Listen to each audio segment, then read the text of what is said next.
Welcome today to the Housing and Social Wellbeing Committee. Good morning to you all. Firstly, I'll introduce the top table. We have two vice conveners. I have Councillor Jack Welsh and Councillor Sheila McCall. We have the Strategic Lead for Housing and Communities, Elaine Ritchie. I have Community Services, I have Jessica Guild. And to the very far right, we have one of our new directors, which is Aaron Strategic Lead, Aaron Singh. Yeah. Aaron, I never wrote this down on my sheet for him to help me. And I've been dyslexic, it doesn't help. But anyway, can I ask the clerk to confirm apologies are received and the roll call any members attending online, please?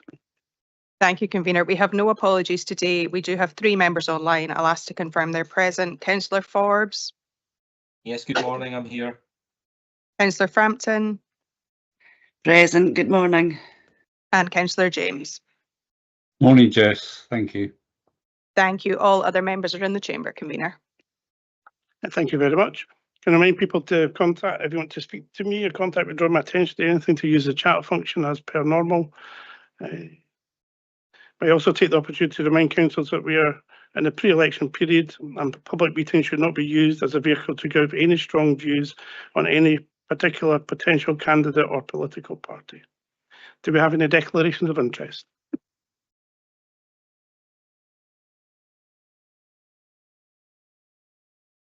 I'll take that as no declarations of interest. We have item 3, which is the minutes of the previous meeting. Can we approve the minutes of the previous meeting? Thank you very much. Item 4 is the Scottish Fire and Rescue Service 6 monthly performance report, quarter 3 and quarter 4 for 2023-24. Can I ask Senior Officer Derek Heaton and Group Commander Serge Kabamba to introduce the report, please?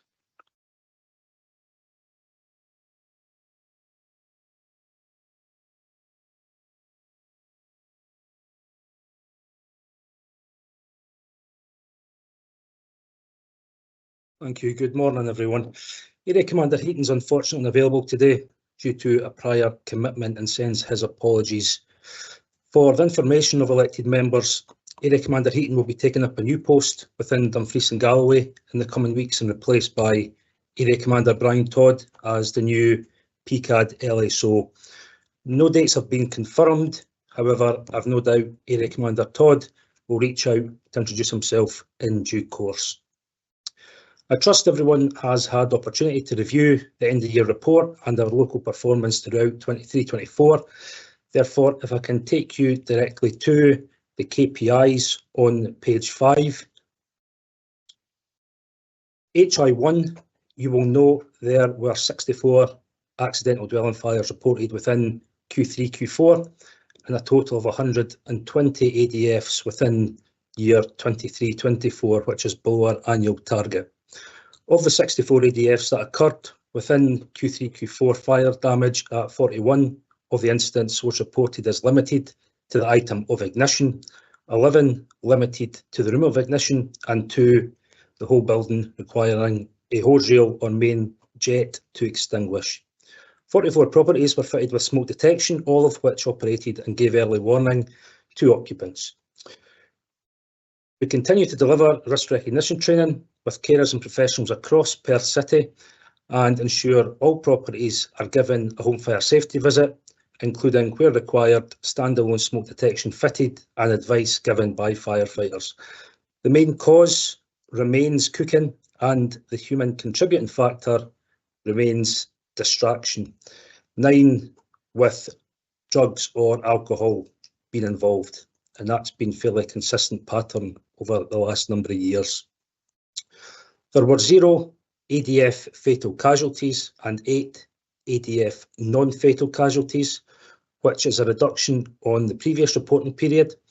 In partnership with our community safety advocates and community action teams, we provided fire retardant blankets and bedding to those that required them, as well as fire safety guidance for heating the home safely during that period. HI4, there were 16 non-domestic building fires, which reflects an increase of 1 on the previous reporting period, where we had 15. However, it's a reduction in our annual target overall. 10 incidents resulted in minor damage, 4 were limited to the room of ignition and 2 affected more than 2 floors.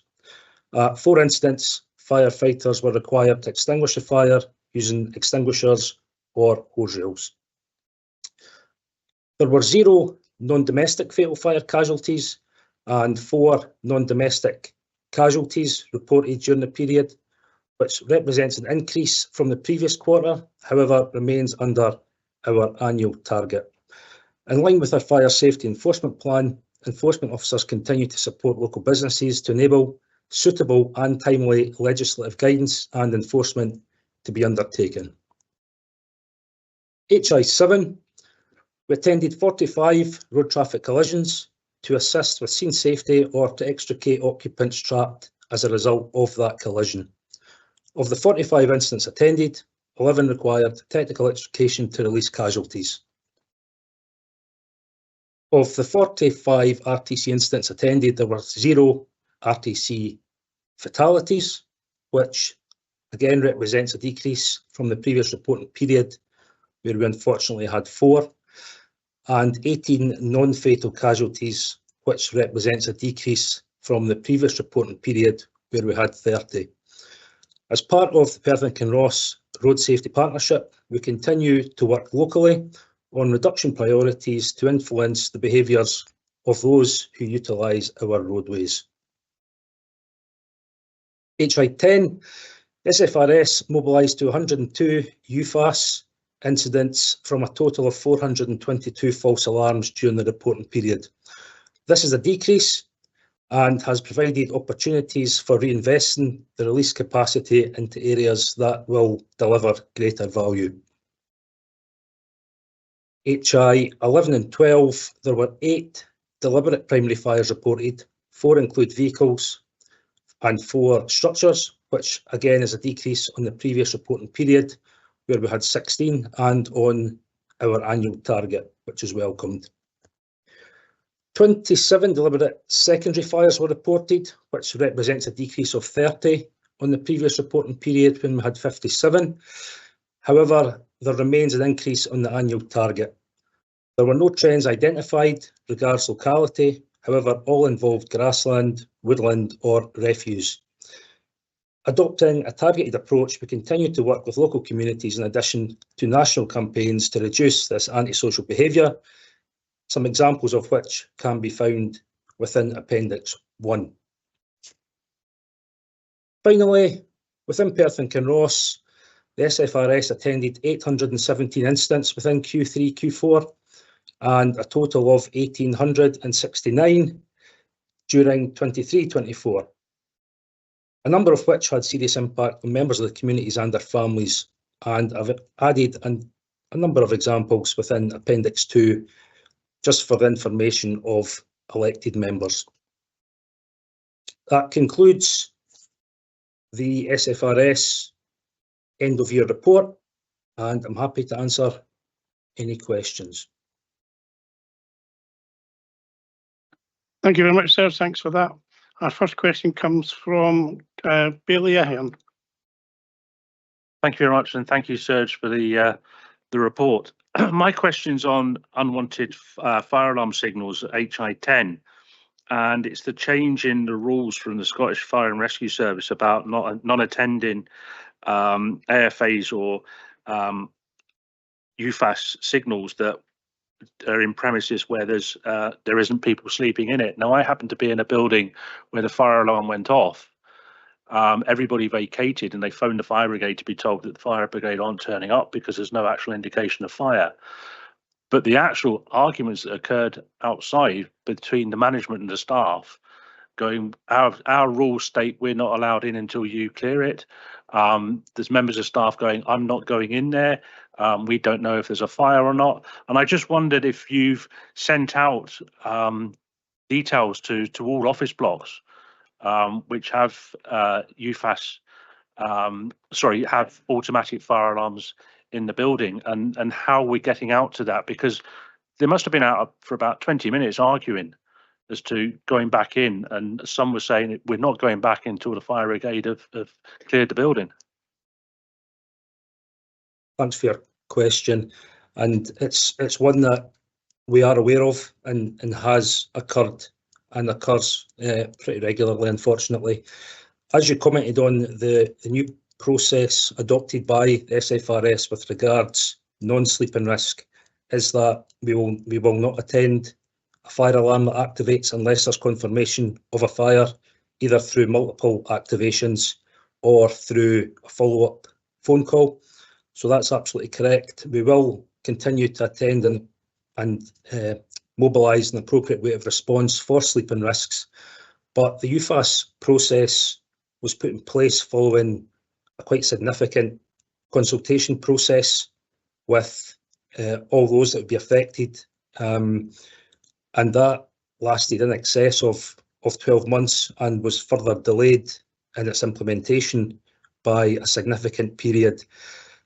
The figures you'll have seen within the report clearly highlight the impact to the SFRS with attendance of UFAS prior to the process being implemented, and it's one that we continue to work with businesses and communities around the adoption and best practice. And where required, our enforcement officers will also provide advice and guidance to local businesses as they kind of transition into the new standard.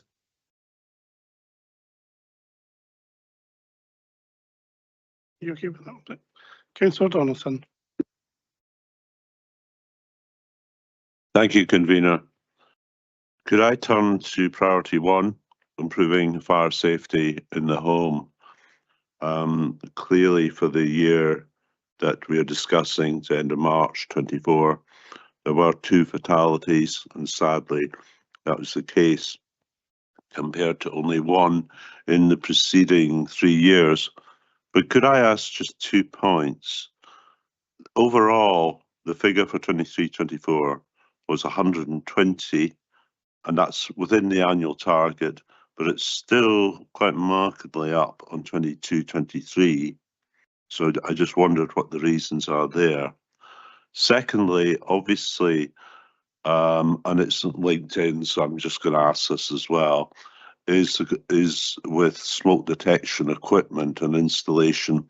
But could I ask, one of the real problems with cooking in particular in homes was chip pan fires, and it's something you don't hear much about these days. Has the rise of and the increasing prevalence of air fryers been a real boost to yourselves, or are there safety issues at times with these devices? Thank you. Thanks for your question. The figures you referred to within priority 1 and HI1, there has been an increase, as you referenced, from the 22-23 figures. However, the figures do fluctuate if you look across historically for all the KPIs. I don't have an exact reason. There was nothing that stood out with regards to the increase to the 120.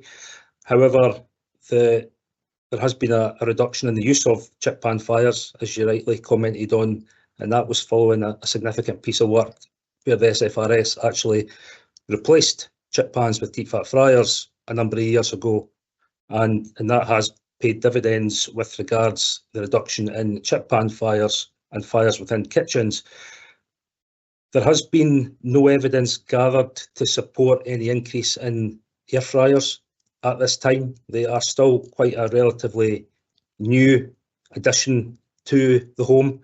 However, I dare say as the years go on, there'll be further evidence and stats that could be utilised to determine whether that is a trend or not. Okay, thanks. And yeah, it does seem to me that they are much safer devices, but you want to get the evidence, and that's understandable. Thank you. Councillor Barrett. Thanks, Convener.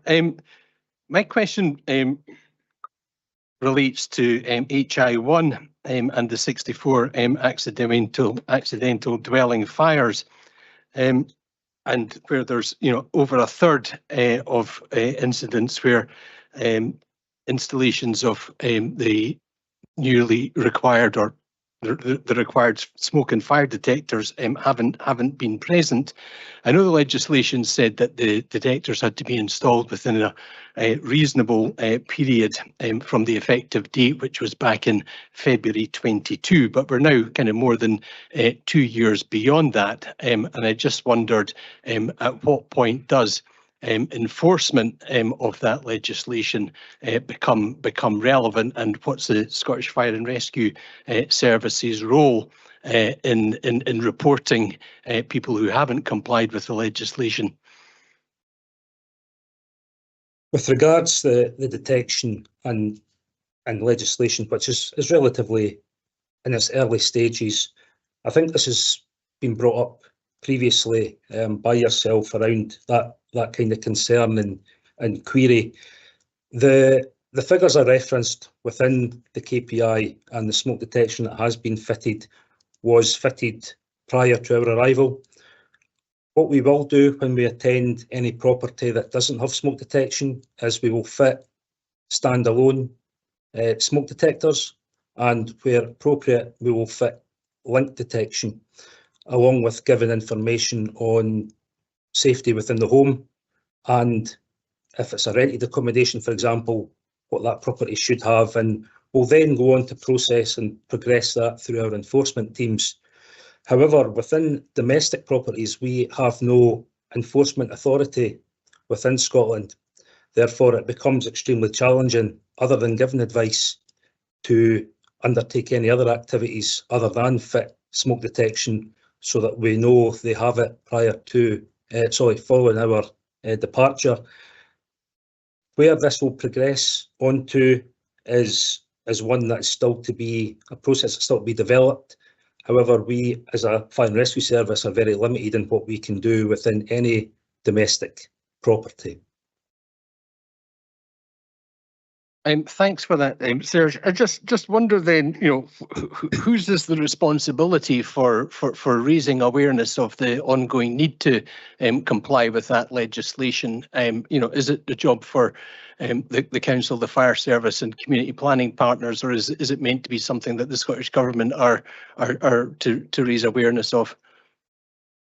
I think it's something that's probably best suited doing so in partnership.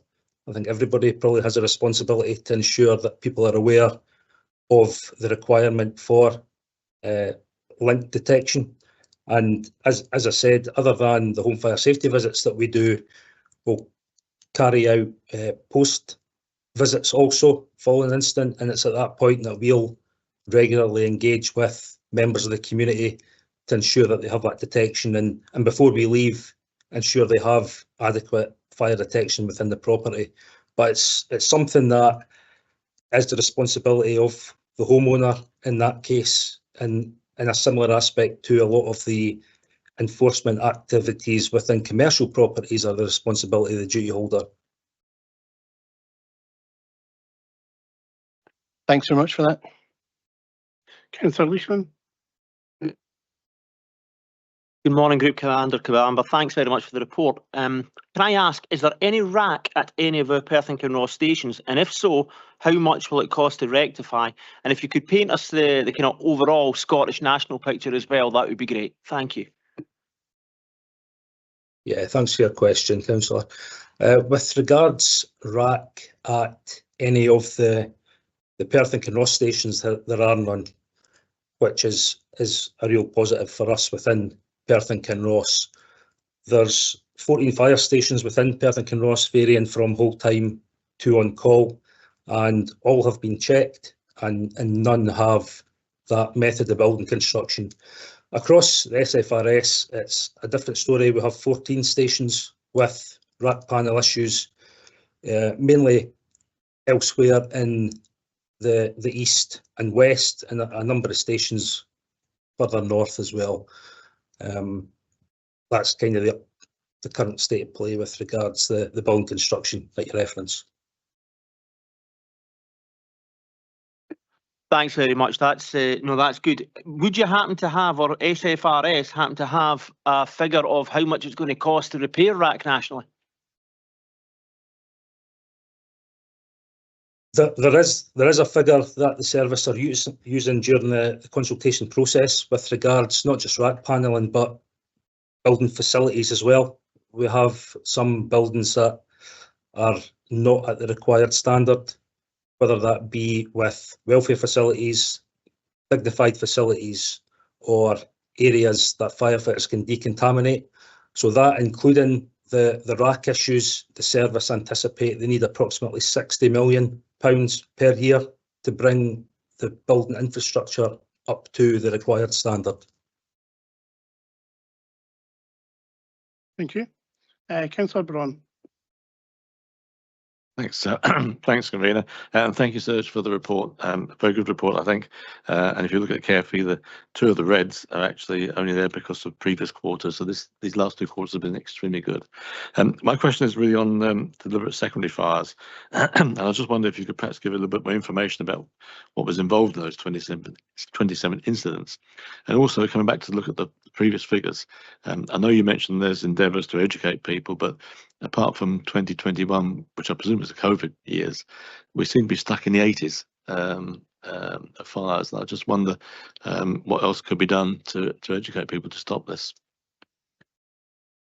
Yeah, again, thanks for your question, Councillor. And it's very challenging for us to eradicate secondary fires, mainly because there's no trends that have been identified to date with locality. So we can't put in any distraction or diversion activities within local communities, and we're really having to look quite broadly at the education piece that we're delivering at the moment.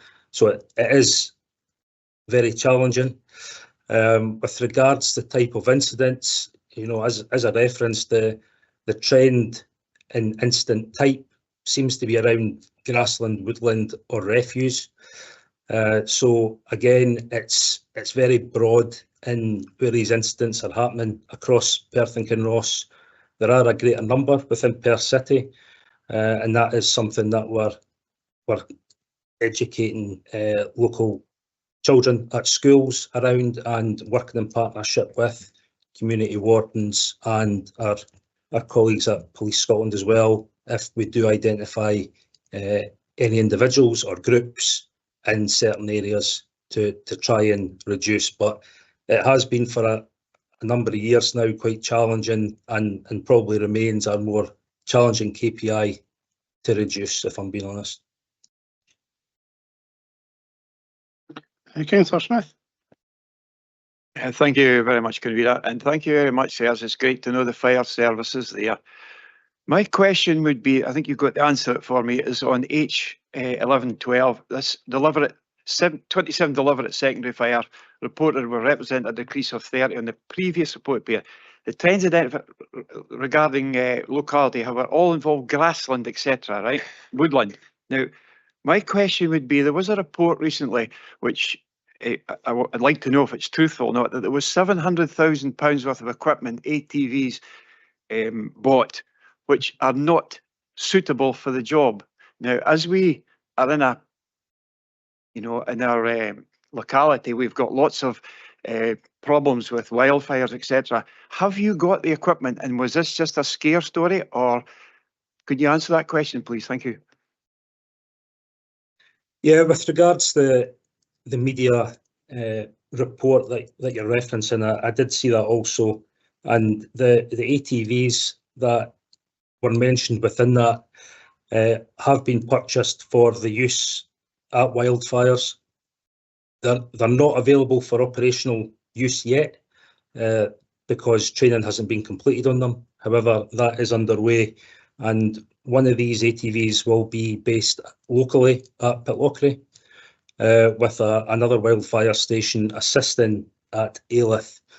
The actual details within the media report, I couldn't comment on specifically because I don't know where that information's come from or who's been involved when collating that information. But there was a significant and quite robust tendering process put in place to acquire the ATVs, which will bolster the others that we have within service and ensure that we have an appropriate capability as you mentioned, wildfires are no doubt a significant risk within our communities and across Scotland. Therefore, it's a piece of work that the service at the moment is working extremely hard on enhancing. Thank you very much. Thank you. Councillor Barrett, for your second question, please. Thanks, convener. My second question was with regard to fire audits. The report says that there were 129 carried out, and then the breakdown of where those were conducted. I just wondered, how does the level of audits carried out this year compared to the previous year, and does the Scottish Fire and Rescue Service have the capacity and resource to continue conducting fire audits at that level? Well, the fire audits themselves, as you referenced, was 129 undertaken within this quarter. You'll note from the types of buildings that they're all sleeping risk, or the vast majority are sleeping risk. The 6 post-fire audits are incidents that have occurred at buildings that fall within the framework, and therefore under legislation where we are required to undertake that enforcement aspect with regards to those. However, the fire safety enforcement teams that work locally and across Scotland are a national team, and they do travel across the country. They will support other areas where there's higher demand, and they will also utilise experience of individuals, uniformed and non-uniformed. So it's quite a large team, and I don't anticipate they'll have any issues continuing the fire auditing process as we move on. It's a process that we see as almost a preventative measure, and one that proves dividends. If we can prevent incidents from happening in the first place, it'll mean we don't have to respond to an incident at a later time. Thanks very much. Councillor Leishman, for your second question.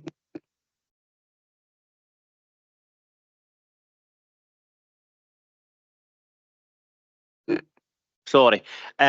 What are the capabilities of retained duty system stations regards flood response when major flooding incidents means resources are required over a wide area and water rescue stations may be tied at an incident? For context of that, when Brecon had major floods in 2023 and it needed water rescue resources from a considerable amount of Scotland, but there were also other places flooding. Yeah, thanks for your question, and that's absolutely accurate. During spate conditions, like any public service, we can be stretched, and it can be more challenging or incur more time in getting the right resources into certain areas. That's the reason that flood response stations have been brought online, especially within the kind of north and northeast. There was a gap identified with that level of capability. Following spate conditions, we noted that specialist water rescue stations were being mobilised to incidents of flooding where their skills, although could be used there, weren't used to their best use. Therefore, within Perth and Kinross, we have a number of on-call stations that are trained in flood response, and that was discussed when Station Commander Snedden delivered the water safety input to yourselves a number of months ago, and that also builds on the specialist water rescue stations. There's no real way to get around during spate conditions. Services may be stretched more than they would on a typical day-to-day. However, those are infrequent, thankfully, and it's again something that I really do see as a benefit and real positive to the local Perth and Kinross area, having these stations and that capability within the area. And for your third question, Councillor Leishman. Regarding the temporary removal of Perth's third water pumping appliance from last year, what is the likelihood of Perth having it reinstated? Again, with regards to pre-consultation, it's in the early stages of the pre-consultation. The removal of the 10 appliances, the temporary removal of the 10 appliances as part of that consultation. Therefore, I wouldn't anticipate that we'll have an outcome on whether it will be removed permanently or returned until that's concluded, and that will be around April 2025 by the time the entire process is concluded. Sorry, just to confirm then in that case for myself, my own clarity, so April 2025 we'll know if it's either temporary or permanent withdrawal. Yeah, that's correct. That's when the consultation process will conclude and the list of options will have been created and the process concluded. Yeah, that's correct. Thank you very much. Thank you, Group Commander, for your question. I've got one question for you. You mentioned during your report that there are a couple of our HI measures that have improved dramatically, or they're changed from like HI 10. Is there an automatic process for reassessing the annual target in relation to these?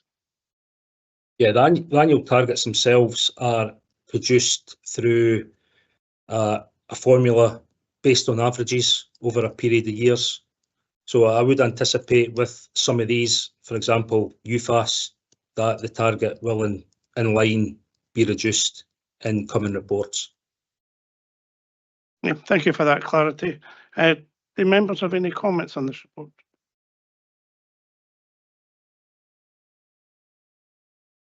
Councillor Barrett. Thanks, Convener. I think my comment goes back to the responses that I got with regard to accidental dwelling fires. And it does strike me that there could be a piece of proactive work that the Council, the Scottish Fire and Rescue Service and NHS could do with regard to the properties where fire alarms systems aren't installed.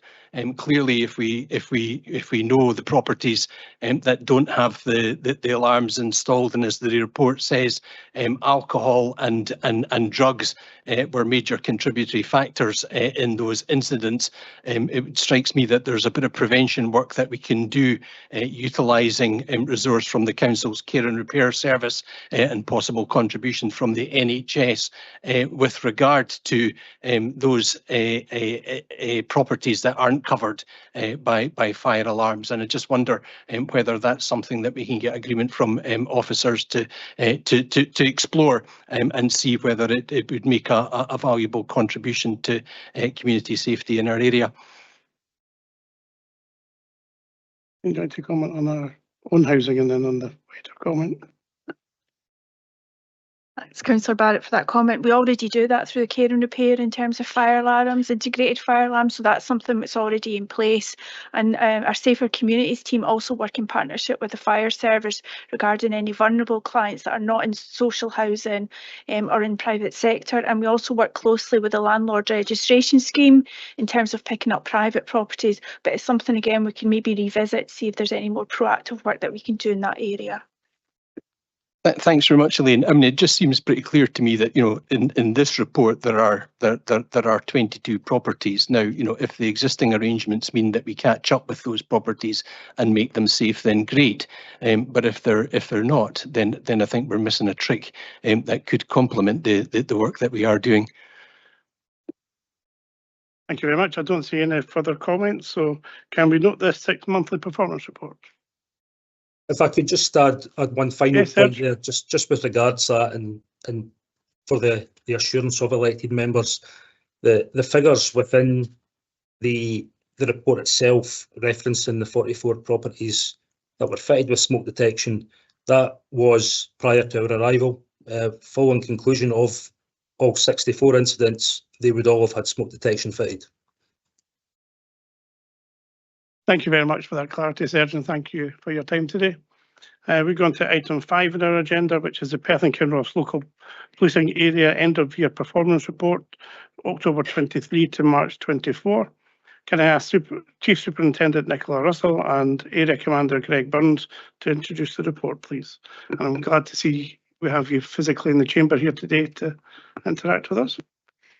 Good morning and thanks so much, Convener, for the introduction. I'm delighted to return to Tayside as the Temporary Divisional Commander and equally delighted to present this report to you covering the year end up to March 2024, one of many, I hope.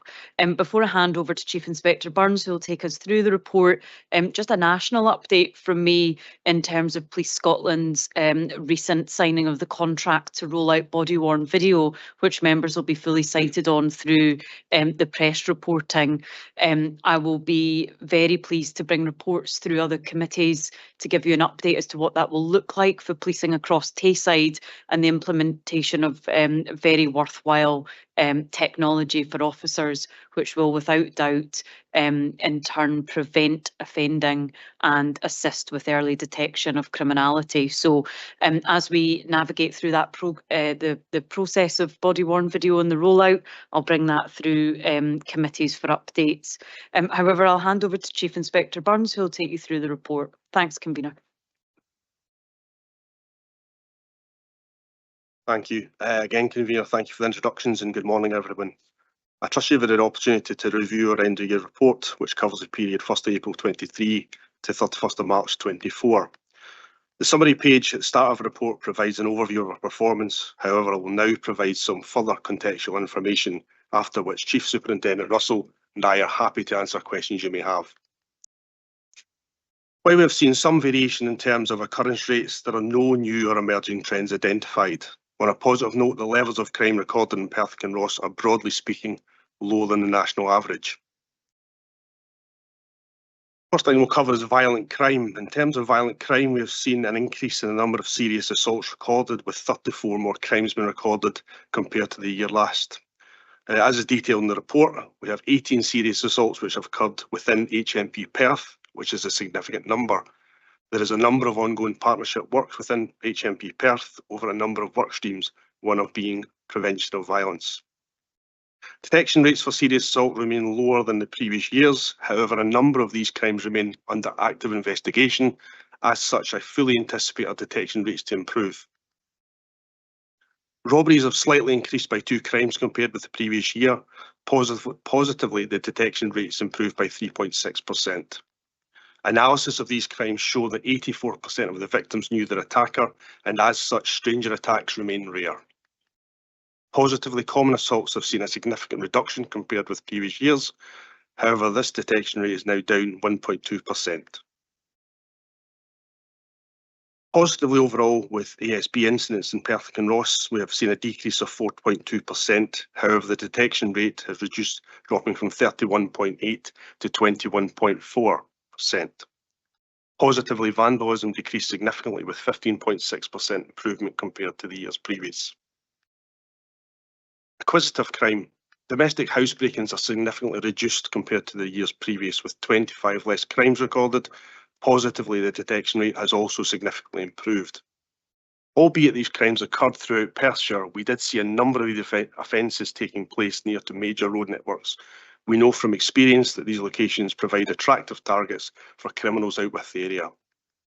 Theft of motor vehicles has increased by 24.7%, which equates to 22 crimes. 21% of these crimes occurred in Perth City, with Blairgowrie and Alyth being the next standouts. Detection rates relating to theft of motor vehicles dropped slightly by 2.1%. A number of vehicles stolen were left unlocked by their owners. As such, our ask through this forum is that messaging is shared throughout our communities to lock your vehicles and properties to make it harder for the criminals. Perth and Kinross continue to see disproportionate impact from non-resident offenders in relation to acquisitive crime. For the period under review, a number of travelling criminals have been detected.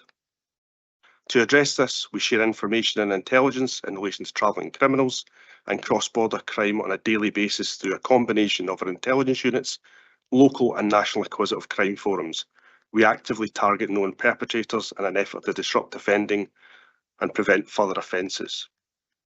At the conclusion of this reporting period, a number of these crimes remained under active investigation, and it's anticipated our performance in this area will improve as the crimes are brought to a conclusion. Shoplifting saw a significant increase with an additional 271 crimes recorded for the period under review. It should be noted that one nominal from Perth was responsible for over 50 crimes and is currently serving an 18-month prison sentence. Albeit this increase is concerning, the increase can be attributed to positive engagement with stakeholders and increased confidence in reporting. The national picture also shows a significant increase in shoplifting, with Perth and Kinross showing an increase below the national average. The crime of fraud has increased by 65 crimes. This increase is at the lower end of what is replicated nationally. Fraud has been in the increase for several years now, mostly committed through cyberspace. Lockdown had a significant part to play in this as criminals are forced to go online. As an organisation, we do a significant amount of partnership work with regular prevention messaging. Moving on to road safety and road crime, Perth and Kinross tragically recorded 4 adult fatalities for the period under review. However, this is a 50% decrease in the previous year. All of these incidents were investigated by a divisional road policing unit under the supervision of a qualified senior investigating officer and collision investigators. Serious injury road traffic collisions have also reduced, where we see a 23% reduction compared to the previous year. We continue to see a marked reduction in the number of speeding offences recorded, which is replicated across the division. While this is a positive trend and suggests that engagement and enforcement activity are having a positive impact on driver behaviour, it is still too early to suggest a definite societal change. A number of other factors, including increased fuel costs, may have a part to play in this reduction. I'm conscious speeding remains a key concern for members of our local communities, and I can provide assurance that our levels of activity in relation to enforcement remain high. Our divisional roads policing unit continue to patrol priority routes, and the observations of officers is the majority of road users are abiding by the speed limits. Our divisional road policing unit also support local policing colleagues with speeding checks, where we've received complaints from residents, and participate in local multi-agency road safety forum, along with community safety and Scottish Fire and Rescue. Finally, we move on to public protection. 52 rapes were recorded for during the reporting period. Positively, this is a 13% reduction compared to the year previous. The detection rate for rape has decreased to 37.5%. However, a number of these crimes remain under active investigation by special units. As such, as anticipated, our performance in this area will improve at the conclusion of these investigations. In relation to domestic abuse, we have no change in the number of 53 offences recorded, which replicates the previous year. Positively, detection rates for these offences have improved by 11.3% compared to the years previous. Again, a number of these crimes remain under active investigation. As such, our detection rate will improve. Overall, in terms of sexual offences, we have seen a reduction of 19.2% within Perth and Kinross, which is extremely positive. The detection rate for overall sexual offences remains similar at 60% compared to 60.1% the previous year. This remains above the 5-year average. That concludes the synopsis of the report, and Chief Superintendent Russell and myself are now happy to answer any questions. Well, thank you very much, Greg. My first question comes from Bailey Ahern.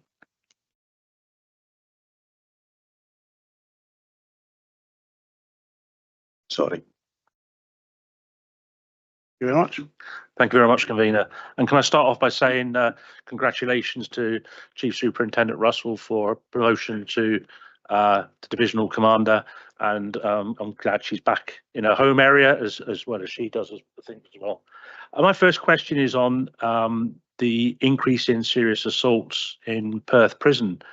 And I just wonder if there's any indication whether that's due to the overcrowding.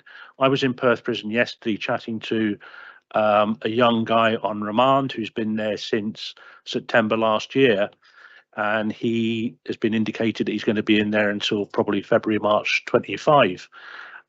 He's already had 6 people to share a cell with, and his mental health is going through the roof, and he doesn't know how many more he's going to have between now and March next year. This obviously is going to have an effect on relationships between cellmates, and I just wonder if the serious increase in assaults is due to the fact that probably 98% of people are doubled up, and whether you've got the figures to whether it's cellmates that have done it or whether there's other factors. Thanks, Bailey Ahern, and thanks for your nice comments to start with. Just in terms of the national picture then around prison populations, obviously Police Scotland's working in partnership with the justice space in its entirety around what that looks like and how we might support people into the justice system. Of course, the matter of how prisoners are dealt with in the custody setting in a prison is not one for Police Scotland, so not something I can comment on, I'm afraid, but we are actively engaged in the wider partnership, specifically in terms of the legislation around early release, and of course are managing that locally. I'll let Chief Inspector Burns provide a bit more context around the actual serious assaults that have occurred in the prison, but just felt it was important to highlight that point.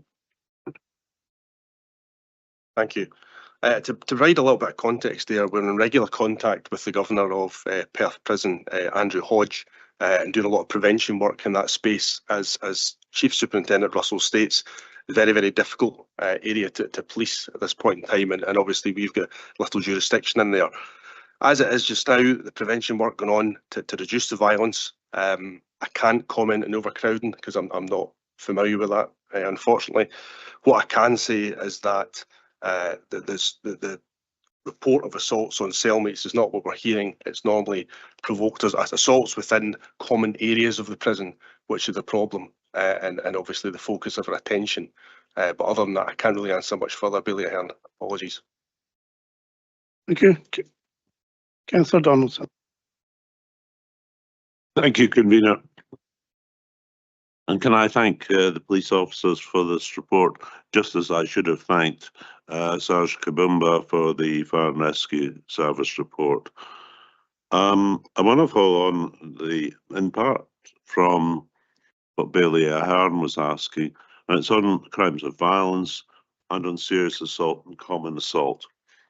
What we see in the figures here is serious assault is a very marked increase, not far short of 50%, to 107 over the year to end March 24, although that in part is due to Perth Prison. Come back to that in a second. Yet at one and the same time, crimes of common assault and of much larger number have fallen by 8% to 1,028. So I wonder why you've got that kind of moving in two directions, or it seems, not to be quite the case. What I do also want, because I think there's real questions about prison overcrowding, it states in the report, HMS Perth Prison alone has recorded 18 serious assaults more this year than last, which is significant. So could I ask what the increase is from previous year to the current year? But it certainly is concerning, and there are real needs for prison reform. Okay, thank you. Thanks, Councillor Donaldson.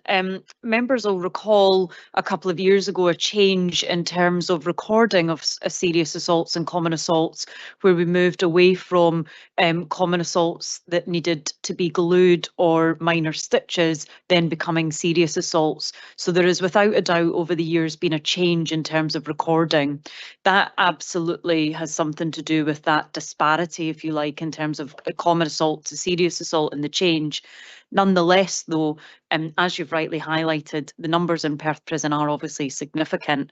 Again, I'll hand over to Chief Inspector Burns just in terms of some of the wider context, but just to give you that idea, where unfortunately where an individual is assaulted and a wound is glued, that's now classified as a serious assault, whereas previously it would have been a common assault. And so it provides some of the reasoning for the change in those statistics. Thank you. Yes, that covers obviously the change in common assaults to serious assaults. Obviously covers the increase there. In respect of the common assaults and serious assaults and the I suppose the difference between it, we do a lot of work, obviously collaborative work with safer communities within the town, community wardens, taxi initiatives, to reduce violence within that area.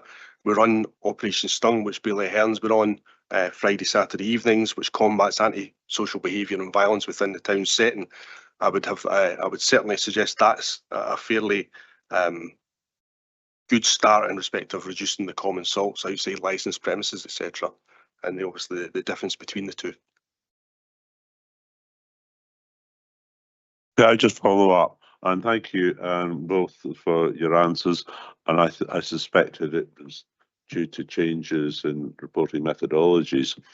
But could I come back to Perth Prison, because there's 18 serious assaults more this year than last.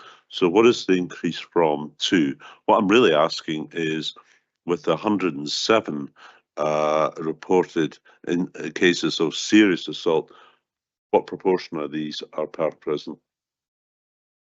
Thanks. Thanks so much, Councillor. Yeah, I mean, as we've highlighted, those additional 18 across the course of the year is a significant increase, obviously, for the prison. You know, you've touched on the need for prison reform. It's not something, obviously, I can comment on, but we work really closely with the prison in terms of trying to prevent and detect those offences when they occur. In terms of specific breakdowns and percentages, we'll need to come back to you with that in terms of what that looks like across the board, if that's okay. What we currently have are the statistics that are contained within the report. But if it's convenient with yourself, convener, what we would do is take an action away and just look at the complete breakdown across Perth Prison and then come back to you with those statistics. What I would also just highlight in support of Chief Inspector Burns is the significant proactivity that takes place in the prison. We do that through identifying points of contact from the prison service and with the police. We do various different initiatives around prevention of violence. And as you know yourselves, the prison almost is its own kind of town or city, you know, within one, and not something we routinely police the way we do in terms of outdoor space. So the calls that come to us happen, you know, as and when the prison contact us. Over several years, we've worked really hard with the prison to try and get into the space where they contact us really early if an incident occurs, and we're able to react so that we can put in the same approaches that we would if it happened in the street. So for instance, capturing CCTV, witnesses, forensic strategies and such the like, and that will continue. But I'll come back to you, and if it's okay, convener, we'll take that away as an action just for a wider breakdown. Thank you very, Thank you very much. Online, Councillor Frampton. Thank you, convener. Thank you for the report. Can I ask, are local businesses and their staff informed and given advice on what to do if there's a public safety issue or threat? I ask this as I was present at an establishment where an incident occurred. One individual was being chased by another person. The one being chased ran into the establishment I was in for safety, and that person told us that the person chasing him had a knife. I asked the staff if police had been called. I was told we're thinking about it. Now, I agree none of us knew whether the person had a knife or not, but I then asked them to call the police due to the threat of someone possibly running around the streets with a knife, as I perceived this as a wider threat to the public. It just seemed bizarre that the staff member was unsure whether to call police or not.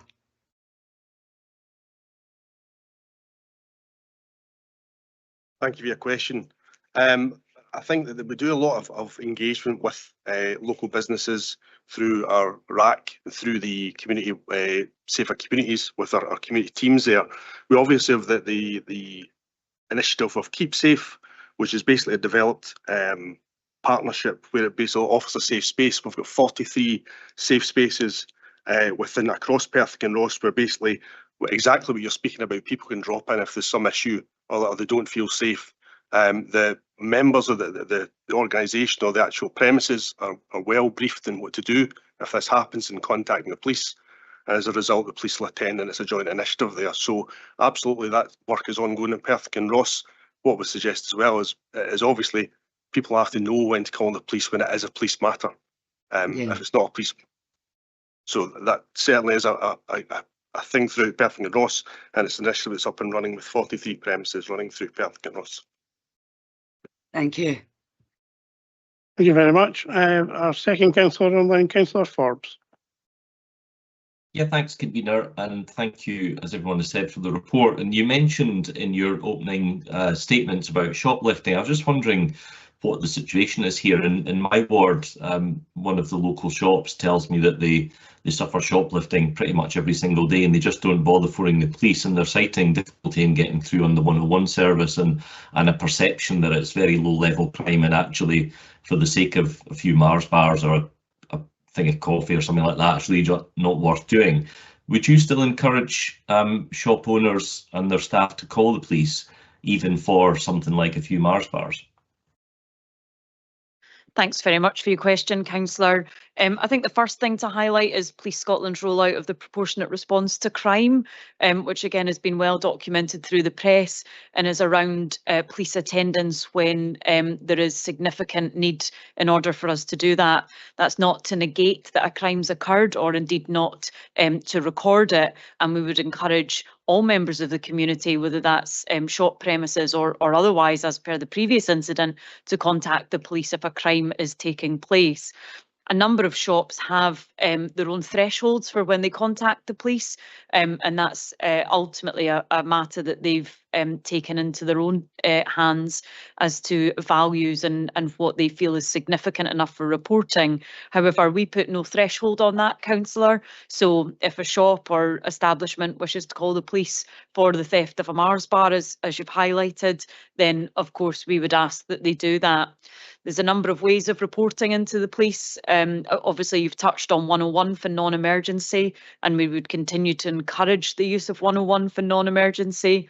You can also report crime online, and you can also speak to local officers.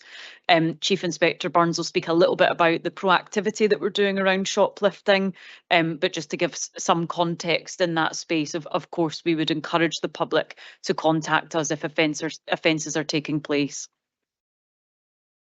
Thank you. I would echo what Chief Superintendent Russell's just said there. Behind every crime is a victim. So regardless if it's a Mars bar or it's a penny chew, there's obviously going to be a victim of that. So I would urge people to phone. Again, what Chief Superintendent Russell said, obviously different shops have different thresholds for reporting at that point in time. The proactivity we have in the town is really good. We've got a really good relationship, collaborative approach, Safer Communities with the Retailers Against Crime Forum, some excellent prevention there. We've got obviously the radios ongoing now, which obviously is a facility to radio ahead between shops to try and prevent and obviously give us a better chance of getting shoplifters. There's crime prevention information given out there. So again, echoing what Chief Superintendent has just said there, every crime should be reported, and there's a variety of ways to report that. Please don't feel just because it's a Mars bar it's not worth reporting. Thank you, convener. If you don't mind, just a quick follow-up. That yes, you just mentioned there regarding the radios. Just two questions quickly on that. Are they? Do the police have access to that? In other words, do you listen into that? And is it just for Perth City Centre, or does it go wider than that? Yes, at this point in time, it is just Perth City Centre, but it's only just been rolled out, and it's really positive so far. There will be talks going, obviously broadening the spans of what we have there. And again, the police do have access to that radio, so we're in direct contact with the security guards or the shop owners themselves. Thank you very much. thank you. Bailey McLaren. Thank you. Yeah, my question is broadly around road safety. We're approaching tourist season, or we're in it. Our roads are definitely busier out with tourist season, but during the busy summer period, they're even busier. And road safety is a concern of all our constituents that we hear a lot. Are you recognising any themes, consistency within RTCs, and also such as sight lines at junctions, and I'm also noticing a lot more obstruction of major road signs through vegetation, overgrown vegetation. Do those sort of factors have a contribution towards some of these RTCs, or are they all got varying themes around them? Thank you. Yeah, as you say, there is a number of factors that cause collisions, and many of the ones you've just mentioned are contributing factors to the collisions we have seen. As a result of these, like for example, the signs that were reported to Transport Scotland, who will do obviously maintain the local authority around the side of the roads to make sure there's no impairment in visibility. What we did see from last year and the year before was an issue with probably fallen drivers, fatigue on the road, fatal five as we just call it, respect to mobile phones, speed, drink and drugs. There's a number of national campaigns run in conjunction with partners to obviously, wristbands in respect to keep to the left, and obviously promotional campaigns which are run through Road Safety Scotland to obviously promote safer roads and obviously reduce casualties. 4 fatalities is 4 too many, so it's all about reduction, and there's obviously a number of campaigns that promote that. But yeah, locally, road policing units, any issues will report back contributing factors, and that will obviously be investigated and looked at in the fullness of time. Councillor Barrett. Thanks, convener. I just wanted to return to the shoplifting issue and the 52% increase in shoplifting, and clearly there has been a lot of really good work going on in Perth city centre with the business safety partnership that myself and Councillor Ahern sit on.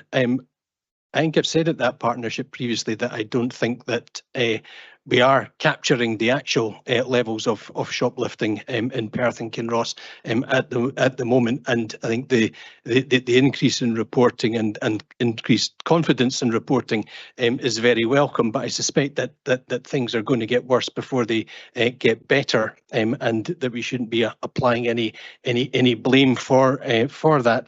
But my question, given the new leadership team that we have is, and I think in light of the Chief Superintendent's comments about the proportionate response to crime, what reassurance can you provide us that we will continue to enjoy the enhanced level of response in the city centre that we have had as we move forward throughout the rest of the year?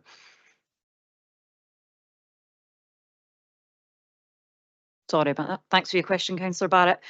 Yeah, I can absolutely provide that reassurance to you around the local policing teams in Perth and across Perth and Kinross and wider Tayside.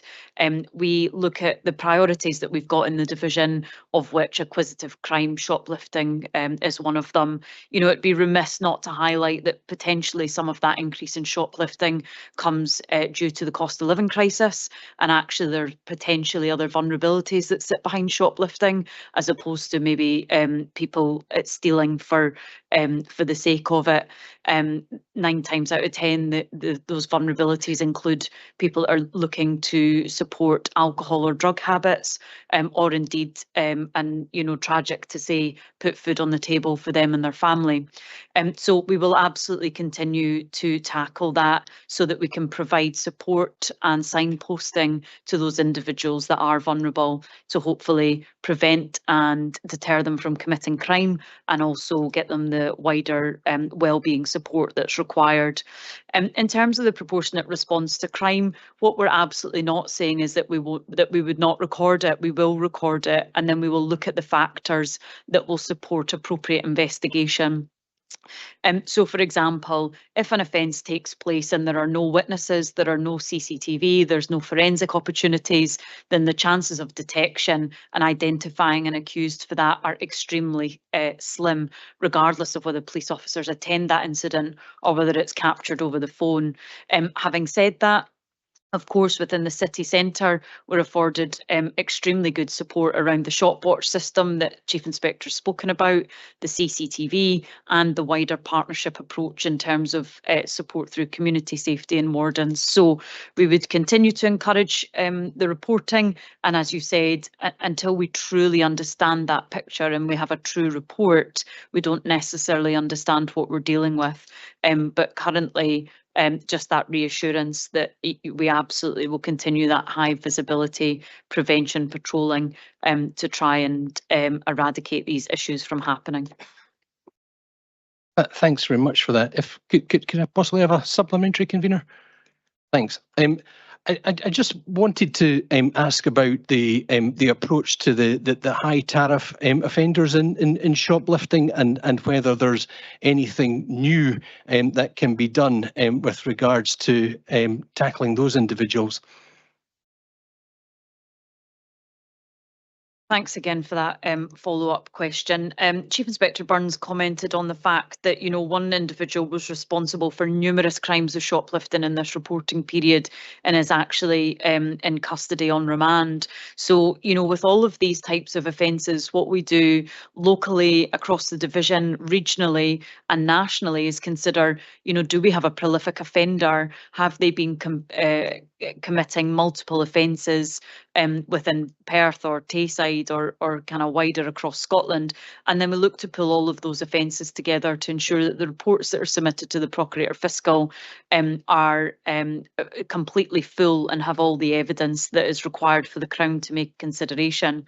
Of course, we've got the opportunity when we do arrest people and charge them to look at the appropriate use of bail conditions. So, for instance, preventing people from entering specific premises or indeed specific areas. There are opportunities through the court to look for appropriate bail monitoring, whether that be curfew bails, and as we transition in the future into electronic monitoring of bail, the additional support that may bring, all of which would be considered prior to custodial sentences, which obviously the Crown consider. So there are a number of ways to try and prevent and deter people from committing those types of offences. Thank you. Councillor Braun for your first question. Thanks, convener, and thank you both for the report. I'm looking towards the end of the report when we're talking about the results of the public service delivery. One of the comments is the public have a negative sentiment now to Police Scotland's ability to provide effective policing, and there are various obviously percentages here. And I just wonder what your thoughts are on that, how that we can change that view for people. Obviously, as we've heard many times before, that crimes have changed. Much more crime digitally now, and obviously as an example, people often remember the days when the officer would be on the beat at night checking doors to make sure they're locked. This modern day and age, of course, there are better locks, better alarms, whatever. So there's a change in concept of policing, but I just wonder how we can change the public perception. That follows on with from Councillor Barrett and Councillor Forbes' comments, and I would suggest perhaps it's worse in rural areas where we don't obviously see the police presence as much as perhaps the city centre. So it's a question of how does the public perception be changed to see that you are there? Thanks so much for that question, Councillor. And it's really important that we understand the views of our communities and the perception of policing. The first thing I would say, and my first ask, if you like, would be to encourage your communities to undertake these surveys.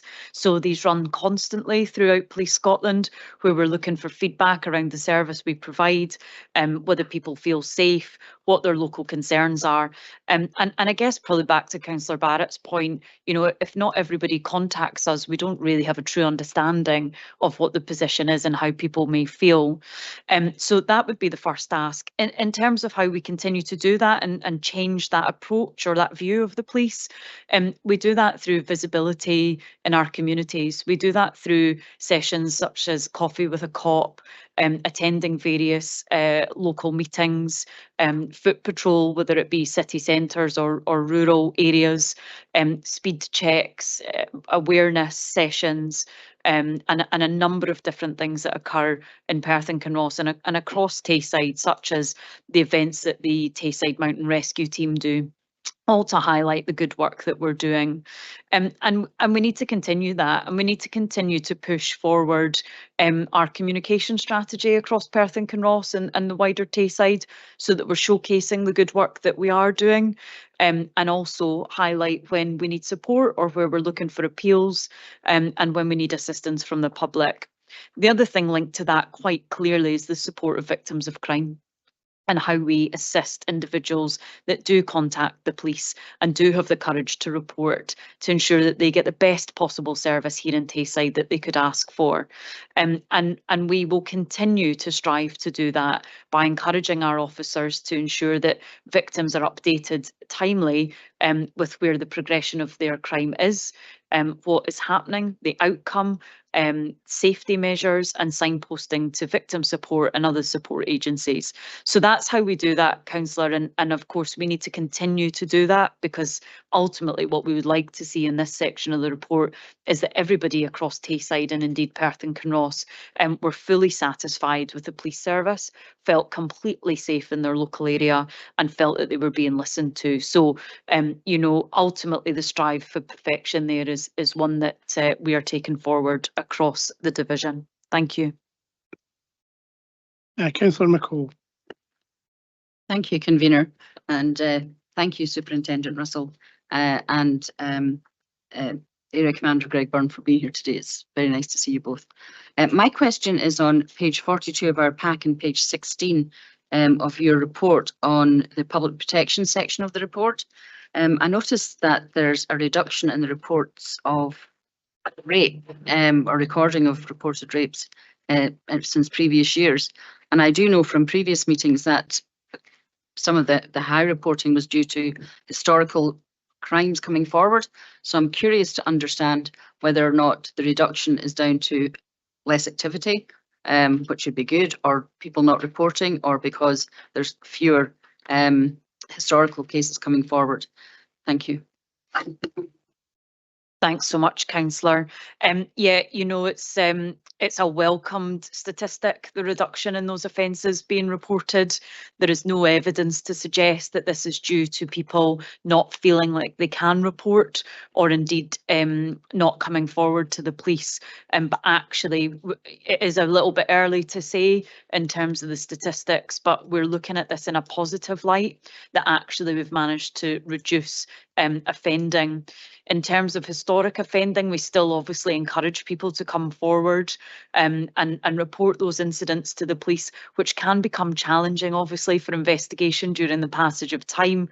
Hence the reason, and link back to what we've just spoken about, the constant ask to people that they contact us as early as possible, should they have been a victim in relation to rape or other sexual crime. So there is nothing at this stage to say that people are not coming forward. We do obviously do a lot of work with various different partnerships and support agencies, such as violence against women groups, support into rape crisis teams, and encouraging even reporting in through third party reporting before it comes to the police, and we continue to do that. We have not changed anything in this space from a policing perspective, so I have some confidence that this is a reduction as opposed to a reduction in reporting, but we will continue to monitor that as the statistics move forward, Councillor.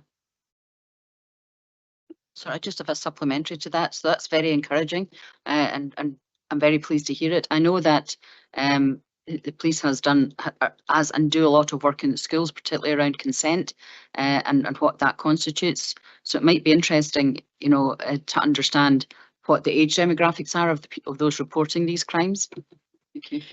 Yeah, you're right. You know, that education piece about consent is really important for members of the youth, but of course the wider population. I don't have that demographic to hand, but again, it's certainly something we can take away and come back, whether it be out with the committee or to the next committee if that's convenient for you. I think the next committee would be fine, just to give us a better understanding of what's happening. Thank you. Thank you very much. Councillor Welsh. Thank you, convener, and thank you for this comprehensive report. You know, it just sends home the breadth of policing activities that are undertaken in our area.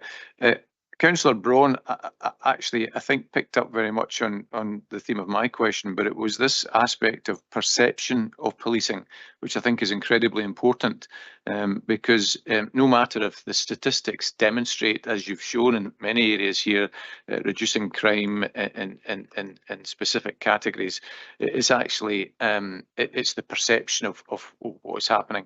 And the one statistic that seems a bit stubbornly low is this aspect of police listening to concerns of local people. It seems to be on a sort of declining, metric. And I just wondered, you talked about some of the initiatives that you do, but I'm just wondering if, in particular, for that one, is there anything you think you can do to start sort of, turning that one around? Thank you. Thanks so much. And I'll come to Chief Inspector Burns around some of the things that we are doing. I think probably the context is really important here about what is a police matter and what isn't a police matter.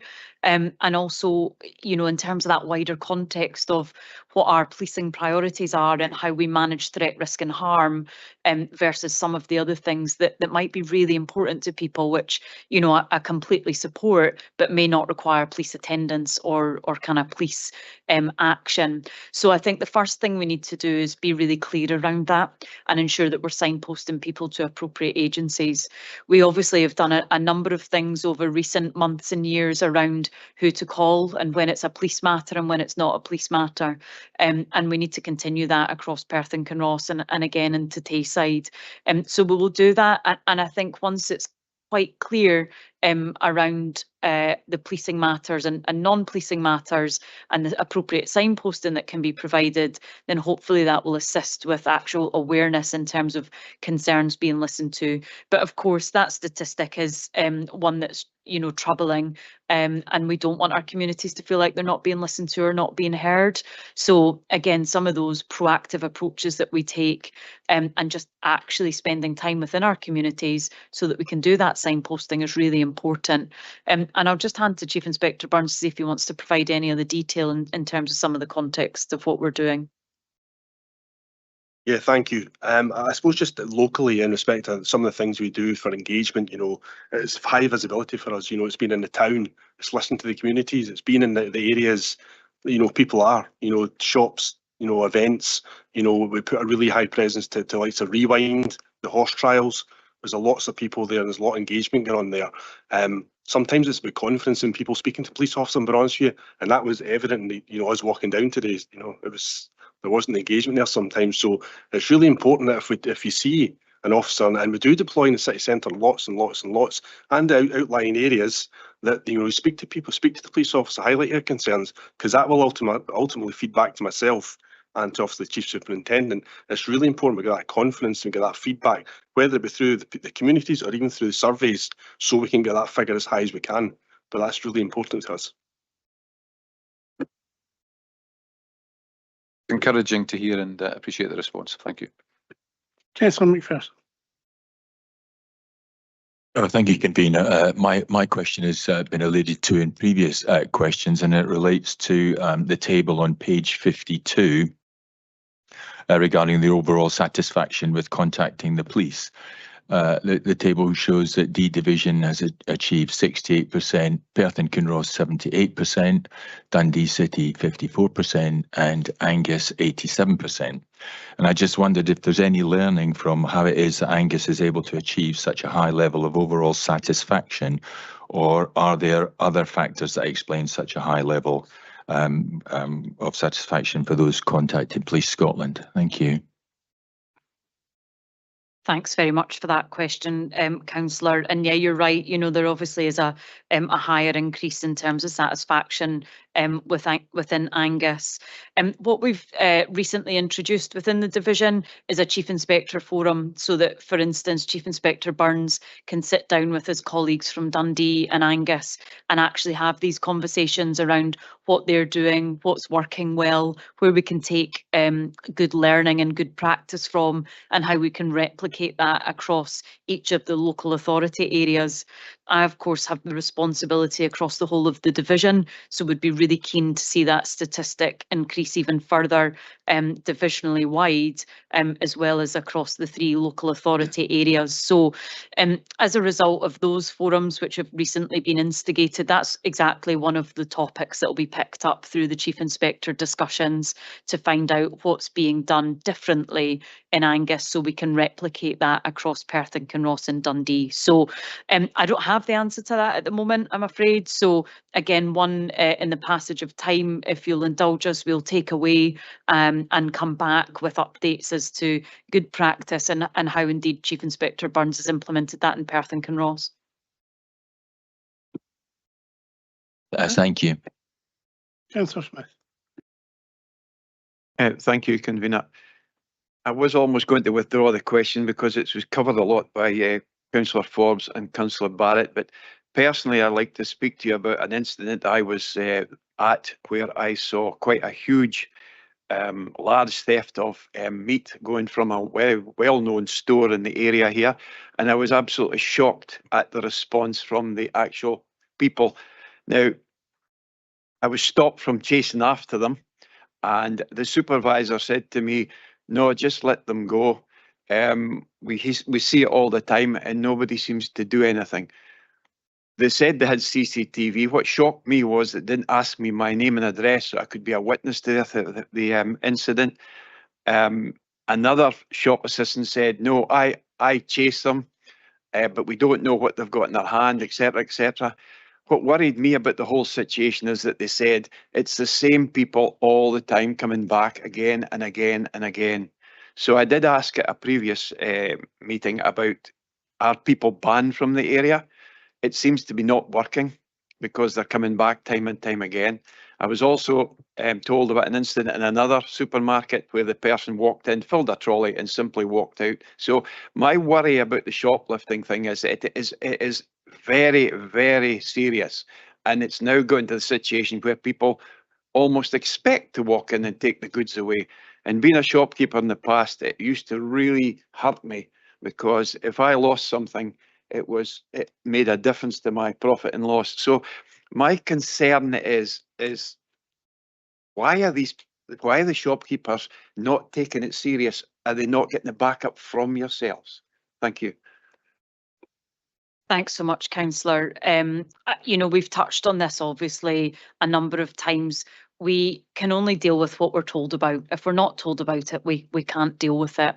But the Chief Inspector's touched on the Retailers Against Crime approach, and we work really closely in partnership. We'll take some of the details from you out with this meeting, if that's okay, around the specific stores you're referring to, and we'll do some proactive work and engagement in those stores. The Chief Inspector touched on this. At the back of all of these thefts is a victim. So whether that's a small shop and an independently run shop, an individual that suffers a loss, or a huge retailer, fundamentally we all suffer as a result of that. So it's not acceptable. We absolutely will not tolerate individuals filling trolleys and walking out of shops to be unchallenged or untackled. But again, we can't deal with it if we don't know about it. So we'll take that away off table if that's okay. We'll get some details and we'll be proactive around it. But in terms of your kind of question and your point, shops will absolutely be supported by us if they contact us for that. We will respond and we will deal with those crimes. They will be recorded and they'll be investigated. And providing we can get sufficient evidence, then we'll look to identify those individuals and deal with them accordingly through the justice process. Thank you for your answer. Thank you. I think we're now on to repeat questions. So Bailey Ahern. Thank you very much. My question is going to cover quite a few of the topics that have already been discussed today. And I'm going to start off by saying that most of us have a generation where we can remember Bobby on the corner. We would see a policeman almost every day. As you know, I sit on the National Police Scrutiny Committee at COSLA, and we were told about the drastic reductions in police numbers that were going to happen this year. And I asked a question about whether this would have an effect on frontline services. and an ACC turned around and answered the question by saying, no, we shouldn't be seeing a reduction in the police on the front line. We have, as a result, we've got proportionate response to crime. So we don't have police now responding to all the crimes that are phoned in or communicated to the police. And Chief Superintendent, you remember you and I met in Barrack Street recently, and the front door was shut. And on one of the pages, when you're talking about your survey, the very first line of that survey says that your police is always open. It wasn't that day, unfortunately. And I just wonder, is the actual reality that we are already beginning to see the effect of frontline reductions affecting the population and the residents?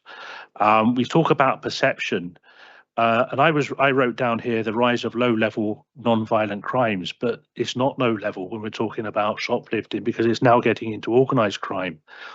And I've got a concern that we now have a younger generation growing up not seeing the police and not seeing the proper dealing of people that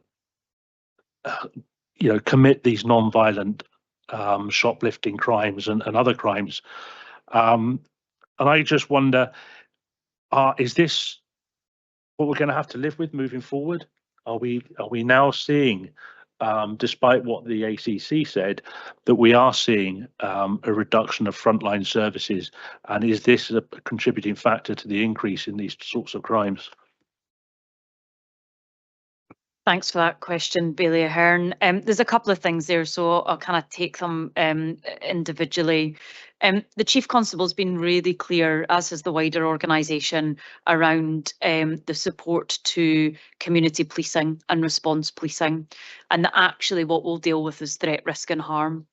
It's my responsibility, therefore, to ensure that across Tayside, I've got the right officers in the right place in order to deal with that and tackle those incidents. Of course, a lot of crime we see nowadays is not visible crime. The days of police officers standing on the street corner, and it was alluded to earlier, checking to see whether doors are locked, has changed. The legislative framework for policing has changed across Scotland, and actually there is extremely significant harm taking place online as a result of online fraud, online sexual crime, and we do need to police that space as well as the physical one within our communities. Across Perth and Kinross and Tayside, we maintain a community policing model. We deploy across all communities across Perth and Kinross and the wider areas of Tayside, and we'll continue to do that and tackle the incidents and issues that are at most risk to our communities. Probably link back to some of the things that I touched on earlier around what's the role of the police and what isn't the role of the police. And again, there's been a lot of conversation around our role within the space around vulnerable individuals that are in mental health crises. Of course, it's the police's role to deal with people that are in crisis and actually at risk of taking their own life. But the appropriate service to then deal with those individuals once we've mitigated that threat is not the police, and we continue to work in partnership with individuals, specifically in Perth and Kinross with places like the Nuke, to ensure that appropriate support is provided.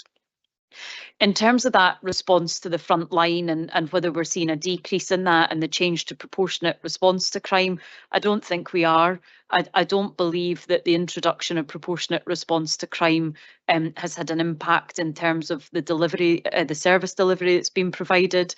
And actually, I would hope that that will see an increase in the service that's being provided, so that individuals know right at an early offset of contacting the police what sort of follow-up engagement they're likely to have. We do, of course, through proportionate response to crime, look at trends and links. So if we were to see a spate or a rise or a crime series across a specific area, we would look at other options and problem solving and proactivity. So what it does, and the position that we're in now, is around trying to work out where our priorities are and how I best deploy officers to those. The numbers and the policing numbers across Scotland are well documented, and ultimately the Chief's been really vocal around that. The honest reality of it is we can't do everything, and it's not the role of the police to do everything. And we have moved very much into that space of what the threat, risk and harm is to our communities and how we deal with them. Really, unfortunately, when we met at Perth Police Station, the front door was closed. There is some context behind that, and I'm pleased to say that actually both those members of the public at the front counter probably got a fantastic service because they met the Chief Superintendent, who then ensured that they got the appropriate services. So I would argue maybe by that door being closed in our meeting that maybe their service was enhanced, and hopefully they'll fill out the survey in due course. However, the front door was closed for 60 minutes. It was closed for 60 minutes due to a prisoner being brought into Perth custody suite, and in order to ensure that officers had a appropriate swift delivery of that individual into Dundee, they were processed in Perth, which is a facility that's up and running for us during the week to do so. It was unfortunate timing ultimately that happened as we were meeting, but like I say, they were still provided an appropriate service by Police Scotland. I'll wait to see how they judge me on their outcome. But just to give you that reassurance, Baillie Ahern, we're absolutely committed, and I'm committed to ensuring that Tayside, Perth and Kinross, Angus and Dundee have the best possible service that Police Scotland can provide them. And we will continue to do that and continue to enhance and listen to the feedback from our members of the public to ensure that we adapt that service where required. Thank you for that. Can I just ask you about the bit about the younger generation growing up with a different view of the police to what we did? Yeah, I still class myself in that younger generation, actually. So, but I think your point is a valid one. But police officers are still on the street. Police officers are driving around our local communities. We're doing coffee with a cop. We're doing engagement sessions at schools, and we're liaising with young people. I sat on a youth panel actually with individuals from the Scottish Youth Parliament, and they said if you want to know what young people think, then go to where the young people are. And the reality is that's Snapchat. So actually, it's these forums that we need to be operating on in order to support younger generations, as well as through education facilities where we can try and capture a broad range of views. So we are looking at what our opportunities are to engage, and we do that through a number of different forums and not just in person.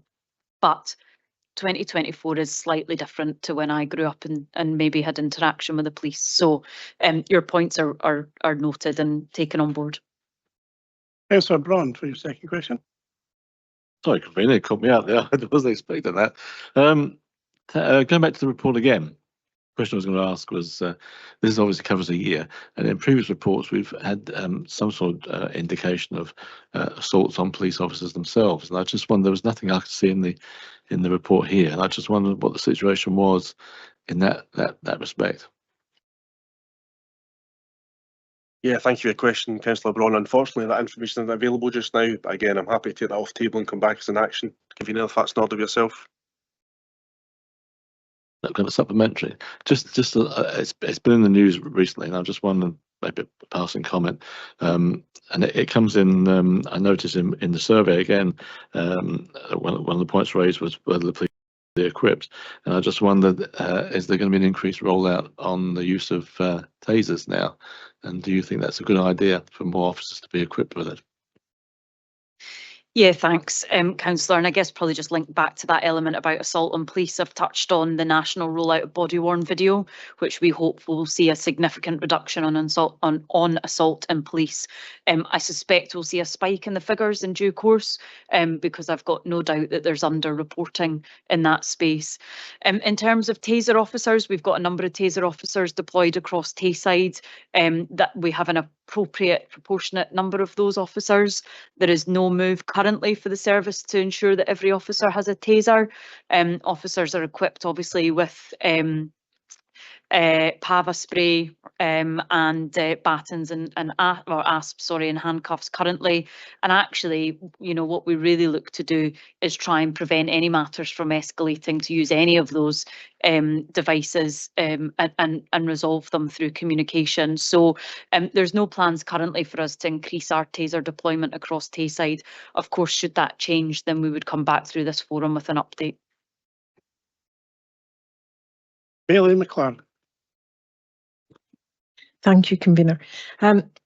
My question is with regard to rural crime. I just wonder if you could give us a flavour of that. It's not really evident in the report how that's going, reducing, stagnant, increasing, and what kind of aspects that you are finding within the rural crime story. Thank you. Yeah, thank you for your question. As I touched on in my brief update there, there's, I suppose, a disproportionate impact from non-resident offenders in relation to acquisitive crime through Perth and Kinross, and we've had, you know, a number of travelling criminals have been detected throughout this period, and have obviously reported back to the committee before this. I suppose to combat this and to reiterate, you know, we share intelligence and information in relating to travelling criminals, cross-border crime on a daily basis through our intelligence units and national acquisitive crime forums, and we actively target the known perpetrators. This also works with, you know, P Division Fife in Stirling in respect of their offenders coming through, and we've seen a real increase in that in respect of acquisitive crime within Perth Kinross.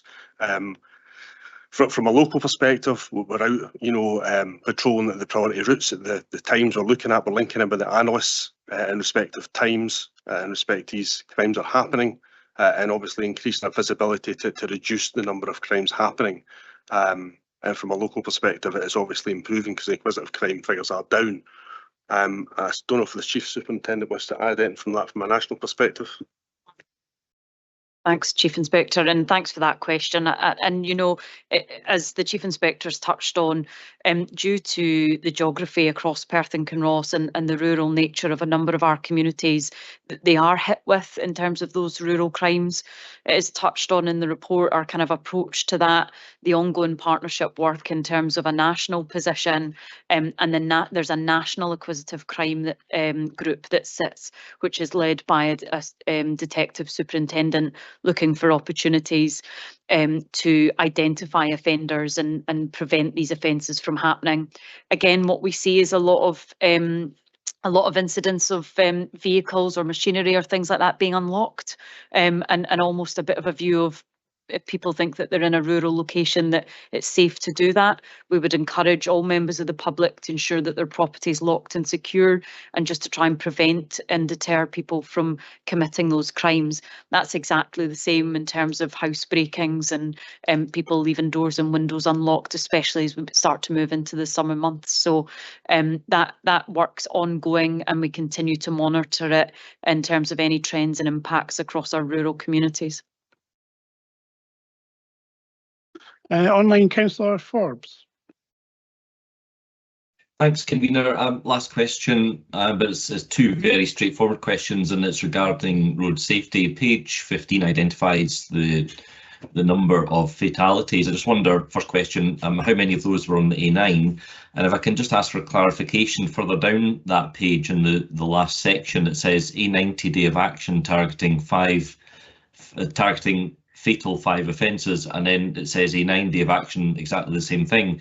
Is that a coincidence, or is it a typo, or could you explain that, please? Thank you. Yeah, thank you for your question. Firstly, in relation to the A9, I can't answer that question in relation to who's where and where they've happened. I can come back to you in respect of that, and I'll take that off the table. In respect of the days of action, it's not a typo. Basically, we will go out onto the priority routes where the most cars are, where the analysts have identified our main risk in respect to collisions, fatalities on the road, and road policing units will be augmented with local police officers, response officers where they can, and target the fatal 5, which are obviously dangerous driving, drinking, drugs, mobile phones, speeding, which cause the significant amount and contributing factors of what our collisions are. They will do that probably 2 to 3 times a month and just high visibility. The purpose of this is when you're driving along the road and you see a patrol car or a police vehicle, and then you drive up the road another wee bit and you see another police vehicle. This is an impact on how you drive, your driving behaviour. As a result of that, people will slow down in that stretch of road, and that's I suppose, the ask to improve driver behaviour and obviously improve our road statistics there. But the road policing carry out a number of national campaigns in respect of the Fatal Five, mobile phones, speeding days of action, and obviously have a campaign through the summer and the winter in respect of drink and drug driving, which is obviously catastrophic when it goes wrong. I hope that answers your question. It does. Thanks for the clarification. Thank you very much. Councillor McCall. Thank you, convener. My question is actually about something that's not in the report at all, and it's about human trafficking and modern slavery. I know that it's been reported on in the past because there had been some incidents, but it's not in the report that I can see anyway today. So I'm just wondering if it's not an issue anymore or whether they're still working on there. Thank you. No, thanks for that, councillor. Yeah, unfortunately, it's always an issue, and one that Tayside does suffer from. It's been reported on the past because we've had some significant operations and results out of those. In terms of any sort of ongoing work for us, we have nothing mapped as such, which would be when we look at significant organised crime and how we're combating that through a variety of different approaches. But it's always something that we're looking at. We can, for the next report, come back with some more details around significant numbers and approaches around human trafficking, and just provide some reassurance to the committee around our approaches. But what I would say is in those spaces of human trafficking, we do work across the division to identify any trends. We have support from our CID colleagues to look at incidents of when people may have been human trafficked. And of course, we look in the wider context around some of the county lines offences where, of course, vulnerable individuals are used to support the moving of drugs. So that work continues. It does still happen, but we've got nothing specific in this report to update on this time. Thank you. That's very good to hear. There's nothing specific. I think it's just important, though, to keep it in the public awareness so people who are out and about can perhaps know what to look out for and how to report it. Thank you. Thank you very much. And thank you to Chief Superintendent Russell and Area Commander Burns for your full and open answers today. I think we normally see thematic reports coming from yourselves in the fire service, and I think as a committee we've found that very useful to see what the modern police force is actually doing day to day and the challenges that you have. But today's like today with your end of year performance report, also very important for us to question and look at things in the whole. Also, I'd like to thank you for your work with our community justice partners. I think that the challenges that you have and the team have regarding the causes of crime and actually preventing the causes of crime are just as important as people phoning the police officers. Do councillors have any comments? I think we have already here. We have Sheila McCall. Thank you, convener. My comment was really prompted by your comment when you said that about Snapchat. And in terms of public satisfaction, one of the most anecdotal things that are fed back to me is the 101 service, because it's lengthy to answer a call, and if somebody sees something, by the time they get a reply, very often the incident's either passed or the perceived perpetrator has moved on. So I'm just wondering if there's some lessons to be learned by perhaps having a more easy online version for people to be able to report something that could still be recorded. Thank you. Bailey McLaren. Yeah, thank you. Given the length of time we've taken to ask these questions, the report is fundamentally important to all of us and our constituents, and I thank you for your time, officers. I would appreciate a little bit more detail on rural crime within these reports, and I just wonder if that could be looked into, that we get a better flavour of it. Even wildlife crime, you know, I put that in the rural crime umbrella. Thank you. Thank you very much. And Councillor Braun. Thanks, convener. The C below mine is actually Councillor Hearn wants to have a comment after me, but I did it wrong. Just really quickly, just to thank officers Chief Superintendent Russell and Chief Inspector Burns for their report, and to pass on our thanks for the work they do to protect our communities. Two things perhaps I would like to comment on specifically is I think the idea of a police officer on the beat appearing on the street corner, whilst crimes have changed, I think they are a major source of intelligence and a deterrent to local crime. So I always feel that we shouldn't pass them by as something to be passed into history. And my other concern is, I asked a question about assaults on police officers. They put themselves in harm's way for us. We need to do what we can to reduce those assaults, where that means having them armed more with tasers. We're very lucky in this country. We do not have a permanently armed lethal force police officers, but we need to protect them, I think, and it's either by increasing perhaps the use of tasers and being armed with tasers, or giving far greater judicial support through the courts. But again, my thanks to them for the work they do to protect us all. Thank you. Thank you, Bill Ahern. Thank you very much. Like others, I just want to thank the police for all the work they do for us and our members in the community. One thing I was glad to see that wasn't in the report is the lack of assaults on the police. We've been sat in this committee where we've had a paragraph there highlighting that there've been serious assaults on our police, and it wasn't there. So that can only be good news. It also highlights the lots of good partnership working that are going on within Perth and Kinross, and several members sat in this chamber today can attest to that, because we also sit in part of those partnership working groups. And finally, I'd just like to say thank you and to pass on thanks to the inspector and the members of the team for allowing me to spend a shift with them and seeing exactly what goes on, which was quite an opener. Thank you very much. Thank you. I'm happy to note this end of your performance report. Or Councillor Barrett.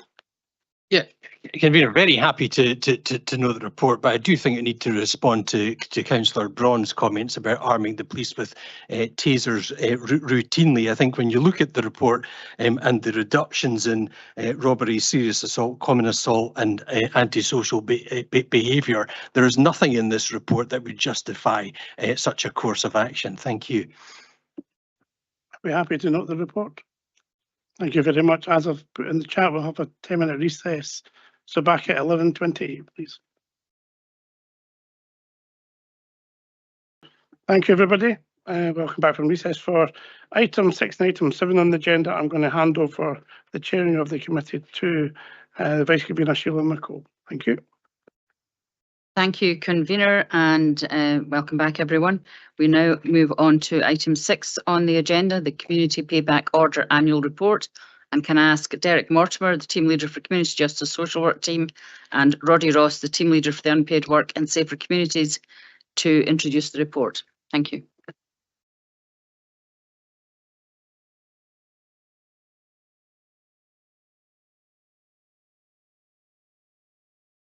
Hello, it's actually going to be Aaron Singh that introduces the report, I believe. Well, I wasn't given that script, so apologies, Aaron. Can I now call upon Aaron Singh to introduce the report, please? Thank you. Thank you, and good morning, everybody. I'm pleased to introduce the Community Payback Annual Report for 22-23 to committee this morning. Section 4.3.1 of the report details the timeline for the submission of the report at today's committee. The report details the activity of the Justice Social Work Service from the 1st of April 2022 to the 31st of March 2023. During this reporting period, whilst continuing to address the impact of the pandemic on the justice system, the service has continued to develop interventions and skills which are trauma-informed and therefore better able to address the complex needs of service users. This has led to opportunities to test out different approaches in service delivery, leading to closer working relationships and greater collaboration between justice agencies. The initial indications of this work have proved to be positive for both service users and also ensuring cohesive understanding between agencies about the benefits of these interventions. As was experienced in the preceding years, there has been an element of adjustment for service users as COVID-19 restrictions were eased, and activity returned to pre-pandemic levels and expectations. This was closely monitored and any concerns were robustly managed to ensure that service user engagement and compliance was maintained. There were additional challenges during this period through the suspension of the internet-based National Justice Social Work Risk Assessment tool, which proved to be which is pivotal in completing reports for court. A workaround was successfully achieved and did not prove detrimental to either the service user or the courts. In Perth and Kinross, there is a strong collaboration between Justice Social Work and partner agencies, which has been key to delivering a service where individuals, their families and communities feel safe and protected. Through work with Community Justice Scotland, the third sector, and alignment with Scottish Government policy, it has led to a more collegiate approach and encourage greater cohesion of service delivery across the justice agencies. So I'm joined today by Derek Mortimer, who's a team leader for the Community Justice Social Work team, and Roddy Ross, who's a team leader for the Safety Communities and Unpaid Work team, who will be able to take any more detailed questions committee may have today. Thank you, Aaron. Do we have any questions for Mr. Singh?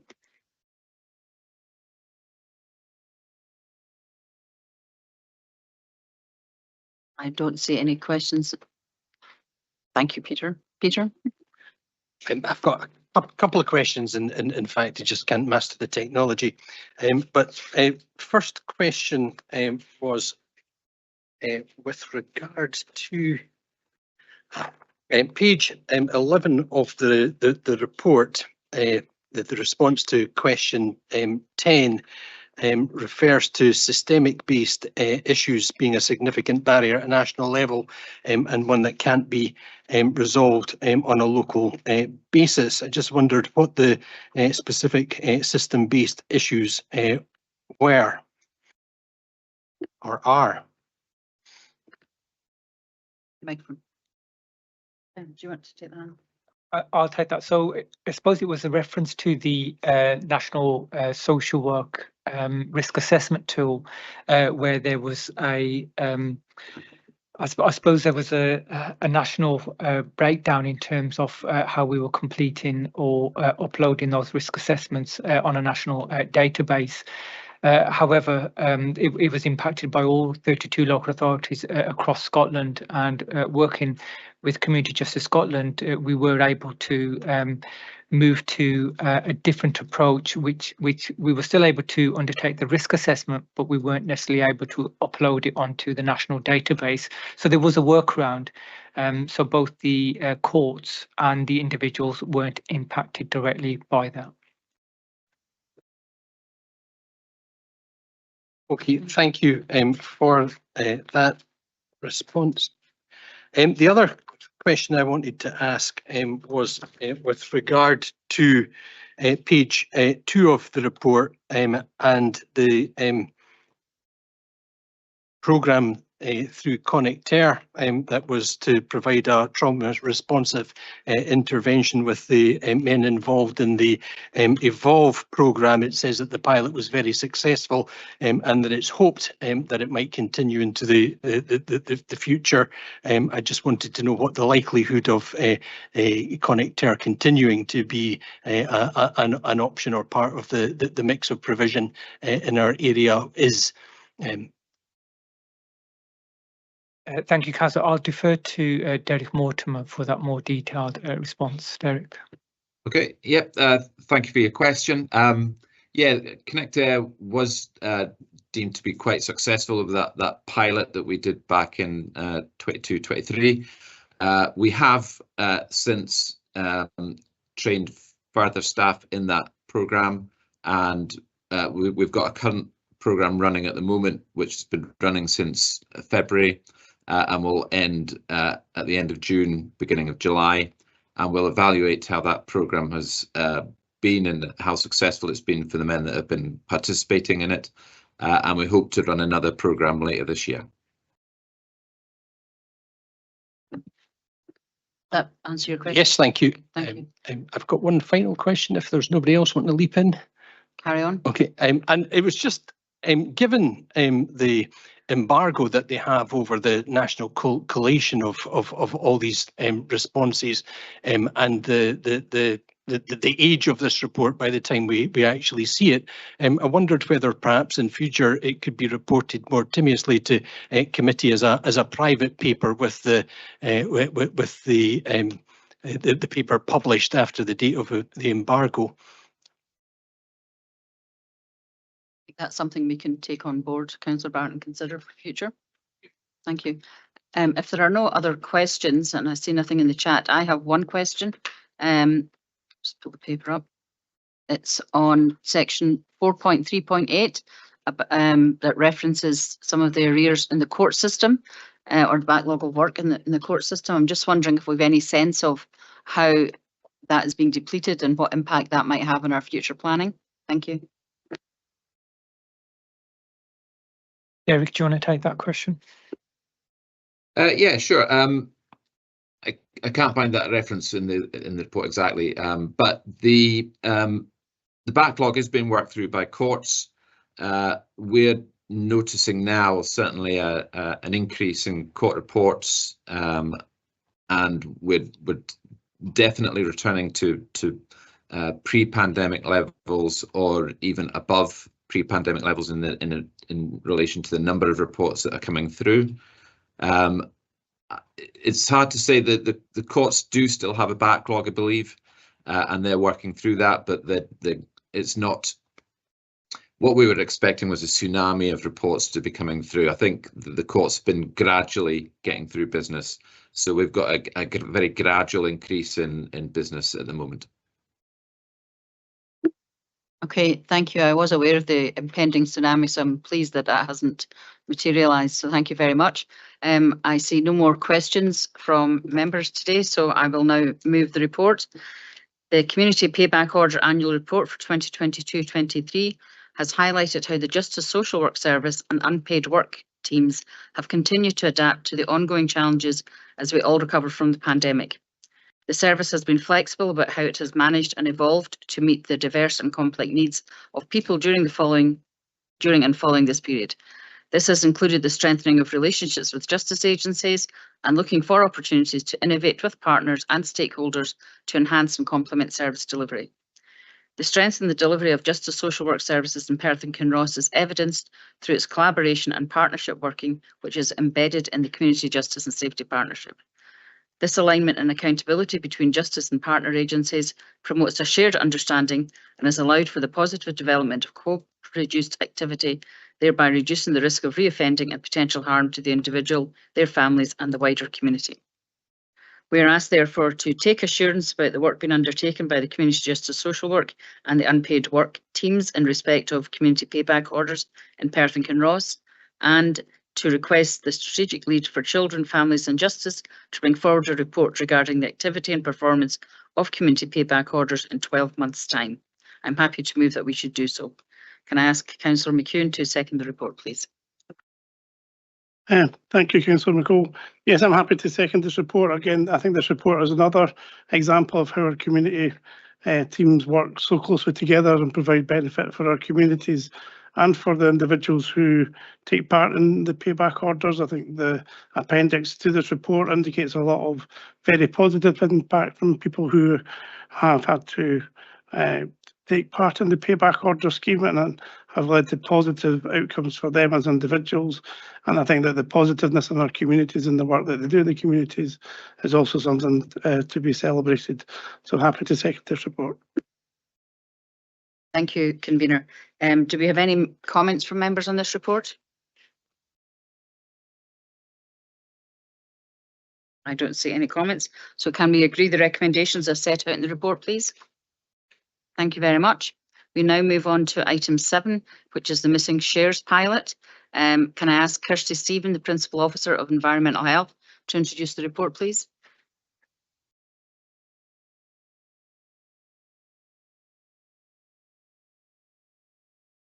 Dear me, they're giving me the wrong script. I'm sorry, everyone. That's right, you got this better this way. To show if I can read. Can I please call upon Elaine Ritchie to introduce this report, please? Thank you. Apologies, Vice Convener. This report provides feedback on the success of the Miss and Share service piloted since September 2021 and seeks approval for the extension of the service for a further 3 years. The Miss and Share service provides support and advice to owners of shared buildings to enable communal repairs and, as a last resort, provide a mechanism to pay a Miss and Share for the minority of owners who are unwilling or unable to pay their share to progress necessary works. The service, through its proactive and collaborative approach, reduces resources and impacts on other council services.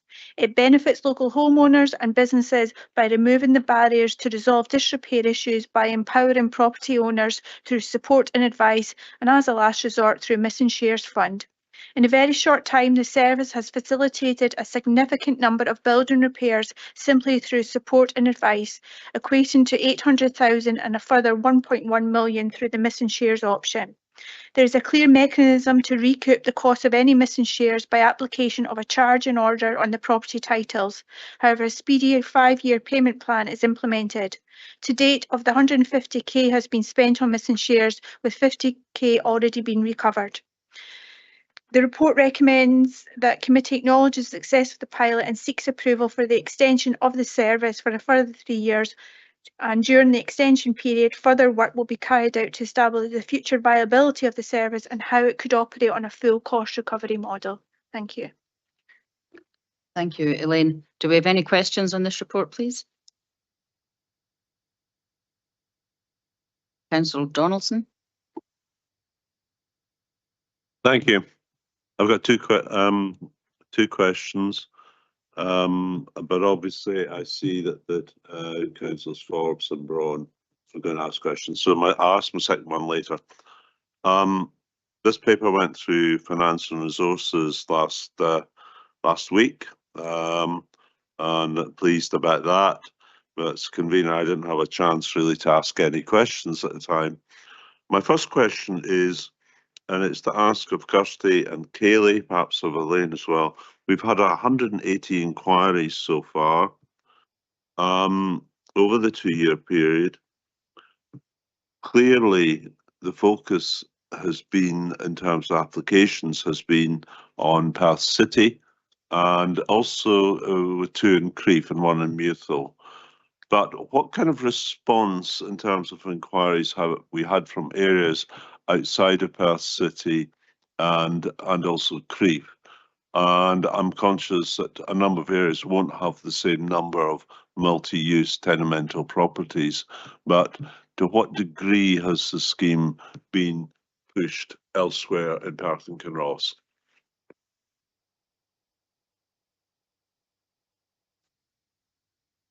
Thank you, Councillor Donaldson. We have had inquiries from across Perth and Kinross, from Blairgowrie, from Crieff and Mewthal and Kinross. But as you highlighted, there are far fewer tenement buildings in the more rural towns. The highest concentration of tenement buildings is in Perth City, so that's where quite a lot of the inquiries have come from. There's also a lot of community factors in smaller towns like Blairgowrie and Pitlochry and elsewhere, where a lot of the people tend to know each other through familial connections and from it just being quite a small place. So have less issues with identifying and contacting the owners in those places. But the inquiries that we have had from the more rural towns have been resolved without the intervention of a Miss and Shares application being required. It has been just through support and advice and facilitating communications between those owners that have led to repairs going ahead, and supporting a better communication between those owners going forward. Okay, thanks. And the key thing is that this is a scheme nonetheless for all of Perth and Kinross. Yeah. Thank you. Can I call please upon Councillor Forbes? Thanks, Vice Convener. I was under the impression that if the council owned one of the buildings in a tenement, then we were the default factor. And could we therefore not just do the work and send an invoice to the other owners? Like to take that answer? Hi, Councillor Forbes, thank you. It's a little bit complicated when it comes to mixed tenure buildings, in that if a building has a majority of properties that are owned by Perth and Kinross Council, then Perth and Kinross Council will organise the repairs and invoice other owners. The approach has been taken in buildings where Perth and Kinross Council is a minority owner, that they take the same level of responsibility as any other owners are involved in the process of organising the repairs, but as an owner, and doesn't take lead in the same way as majority owned buildings. Most of the buildings that we have had inquiries from and that have had missing shares applications have been entirely private. There have been a very, very small number of buildings where Perth and Kinross Council has had ownership, but for the most part, it has been buildings that are entirely in private ownership, whether that be private let properties or owner occupied properties, and again, a small number of short-term lets. But for the most part, the buildings that we have had inquiries from have been entirely privately owned. Okay, thanks. I didn't appreciate that. Thanks for the clarity. Thank you. And can I call upon Councillor Braun to ask your question, please? Thanks, Vice Convener. I should speak to the convener about your script if I was you. A question relates to the use of repayment charge on properties, and there's two questions in one, I suppose, really. First of all, and I know that it is a last resort, we prefer to have a repayment plan, but if we're using it, do we check to see what the prior charges are on the property? Because we could find ourselves third or fourth down the line with no security at all. And secondly, even if we do take out a 5-year period repayment plan, should we be looking at putting a charge on the property anyway to protect that loan? Thank you, Councillor Braun. Hi, thank you, Councillor Braun. So the way that we determine if an application is going to be approved is that there is consultation with finance and with legal, where things like the title deeds of the property are reviewed. If there are several other securities or repayment notices on the title deeds already, then that'll be taken into account, along with the public health issues and the well-being of the residents in that building, as to whether we approve the missing shares application. So the likelihood of recovery is taken into account before we approve any of the applications. Thank you. Does that answer your question, Councillor Braun? Good. Councillor Stuart Donaldson, can I ask you to bring forward your second question, please? Thank you. Okay, I wanted to ask a question, and Kelly, thanks for your answers earlier. Probably is more directed to Kirsty and Elaine. I don't think David Littlejohn or Alison Williams are present. But what I do want to ask is this, is a comparison between Perth and Kinross and Stirling. And the reason I make that comparison is Perth and Kinross has a missing shares scheme, and it's on a recoverable income basis. Stirling does not. However, Stirling does have a building health check scheme. There may be cost implications, and Perth and Kinross does not. And it seems to me, if you take together missing shares, the work of the Perth City Heritage Fund, but that's only in Perth City, but if you link that with a scheme that can intervene earlier, and so prevention's better than cure, is that something officers have looked at, considered, and is a possibility for taking forward? And I'm aware of cost implications. Thank you.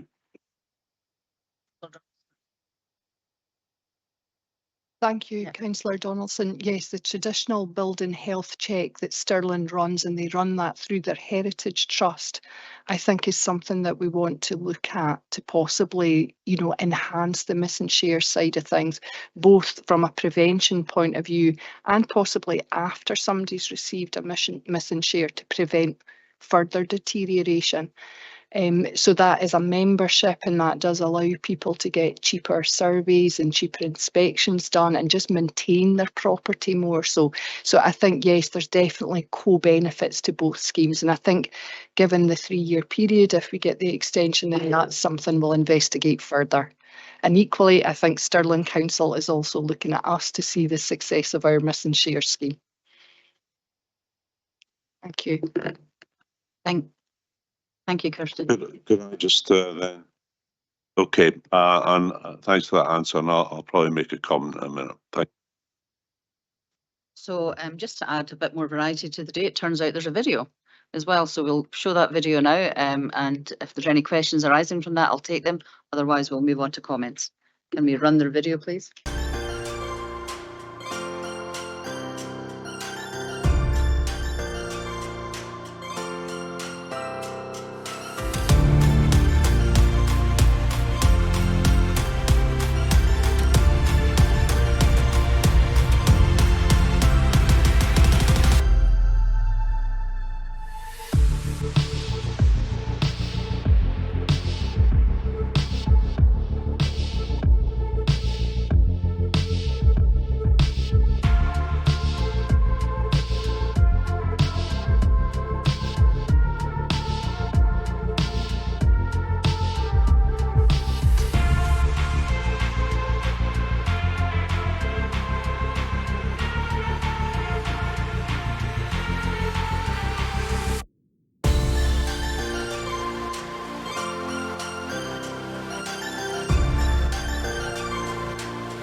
been a tremendous help in organising the missing shares.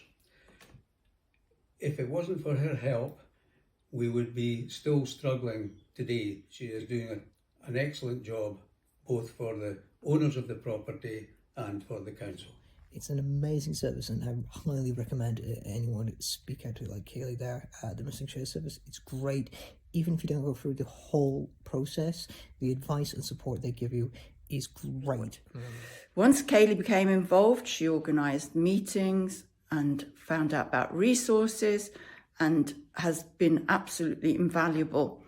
Now we're at a situation where this job should be going ahead in the next few weeks, and if, without the help of Kaylee and ultimately the council, we still would be absolutely nowhere. So I can't thank Kaylee enough for her tenacity and her help, and also the council for backing her. Kaylee Mustard has been with us throughout it all, and we couldn't have got to where we're at now without her. They've been amazing. She's been amazing every step of the way with helping us with our forms and making sure we had everything done correctly and by the book. And like I say, we couldn't have got the work done without her constant assistance throughout the whole, over a year. So thank you, Kaylee. Missing Shares have supported us through work that we've required to have done on our building in Perth. It's contained of multiple occupants, which are owner-occupiers, tenants and commercial properties.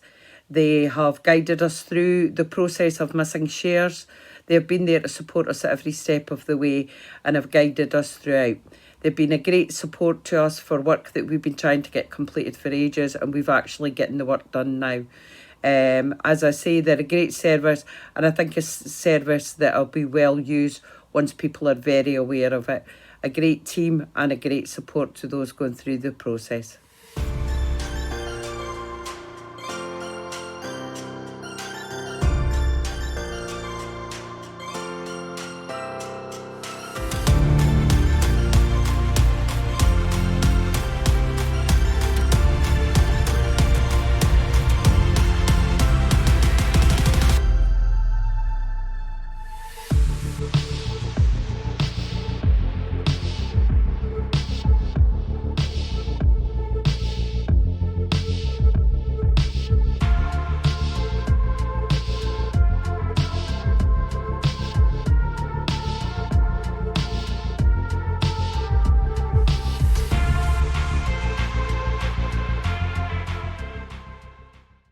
It wasn't that worth waiting for, I think. I just I just want to say as well, from my own personal experience of knowing people who have gone through that process, the feedback has been really positive. So I don't think it was any different from what we've seen in that video. So I'm glad we showed it, and I would like to give a personal commendation to Kaylee Mustard for the work that she's done. It's been very well received, so thank you for that. I don't see any other questions, so I will now go on to move the report. So it's clear from the feedback contained in this report that a significant amount of communal repair improvements totalling £2 million have been achieved in a short time through the missing share service, with only one officer and with a mechanism to recoup the costs without great financial pressure to PKC. Given the significant number of buildings in shared occupancy and in disrepair, there is clearly an ongoing demand for the service. The feedback from service users alone highlights the benefits, and we cannot lose sight of the consequences of deteriorating buildings to residents, businesses, the public and the council. The missing share service is a method of reducing these pressures. This forward-thinking approach by PKC recognises and supports the inequalities often suffered by those living in poorer environments, the impact of the cost of living crisis and the increased effects of climate change on buildings. By supporting a 3-year extension of this service, there's also the opportunity to investigate further cost recovery and other income opportunities. Additional data will also provide a clear picture on the viability of the service in the longer term. So the recommendations, I probably should have said at the beginning that this report has already been to the Finance and Resources Committee on, I think, the 24th, recently, and they have agreed to the funding for a further 3 years. So it is for this committee now to note the success of the pilot and to approve the extension of the missing share service for a further 3 years on a recoverable income basis. I'm happy to move that we do so. Can I ask Councillor McEwen to second the report, please? Thank you. I'm very happy to second. I think this is one of the no-brainer things that the council has done and does going forward, and it's only a very positive thing. The extension for 3 years allows for the service to adapt, for other financial resources to come in, but also I can't see any reason why this won't be made as a permanent thing within this council going forward, unless something really dramatic and unusual occurs. As well as the feedback we've had from residents involved and being helped by Kaylee and her team. We've also had our own internal council services and environmental health team, building standards, Perth and Ross Heritage Trust and the vacant property teams all see the benefits and experience the benefits of this and pulling all this stuff together. So yes, a very positive paper to this committee. So thank you very much. Thank you, Convener. And of course, it gives us the opportunity to expand out beyond Perth City as well into the more rural communities. So can we agree the recommendations as set out in the report? Thank you. So I will now take comments on the report. And I think the first comment is from Bailey McLaren. Thank you, Vice Convener. I would just like to say that well done to everybody involved in this scheme. It is undoubtedly been hugely successful. We can see the benefits, the visual benefits. But you know, the comments at the end of the video captured all aspects of the positivity.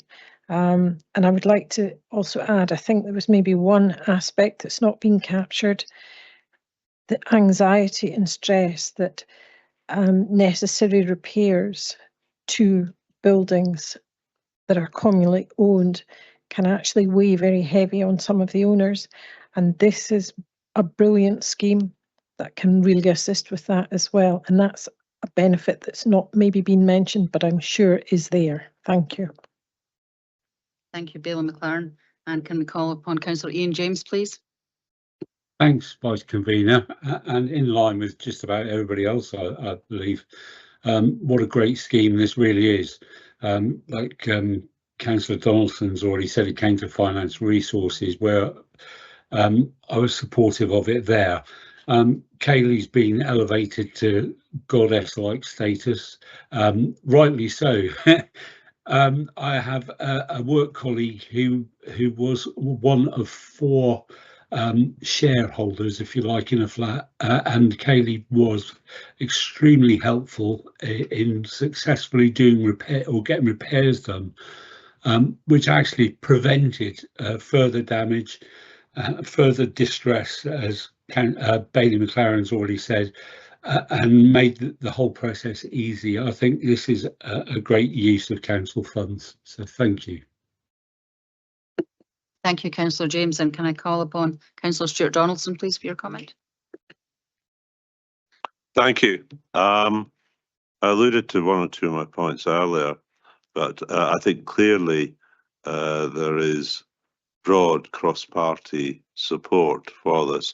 I very much do want to thank, I don't have quite a corner godlike status, but certainly one views are very highly, and that is very much thanks to Kaylee and also to Kirsty for the work they've done. And I'm pretty sure we're going to approve the 3-year extension. It's just, I don't think we should view this in isolation. I was throwing out just the possibility, but with Stirling, with their health check scheme, is you can move in even earlier to look at the condition of buildings, to take action, to prevent problems from building up. And just as with the missing shares scheme, if you look at 4.3 in the report, you've got the longer term. If you don't do this, the longer term negatives in terms of costs for environmental health, building standards, development control, housing, and so on. So it really is sensible to consider that as a possibility, really to save money further down the road.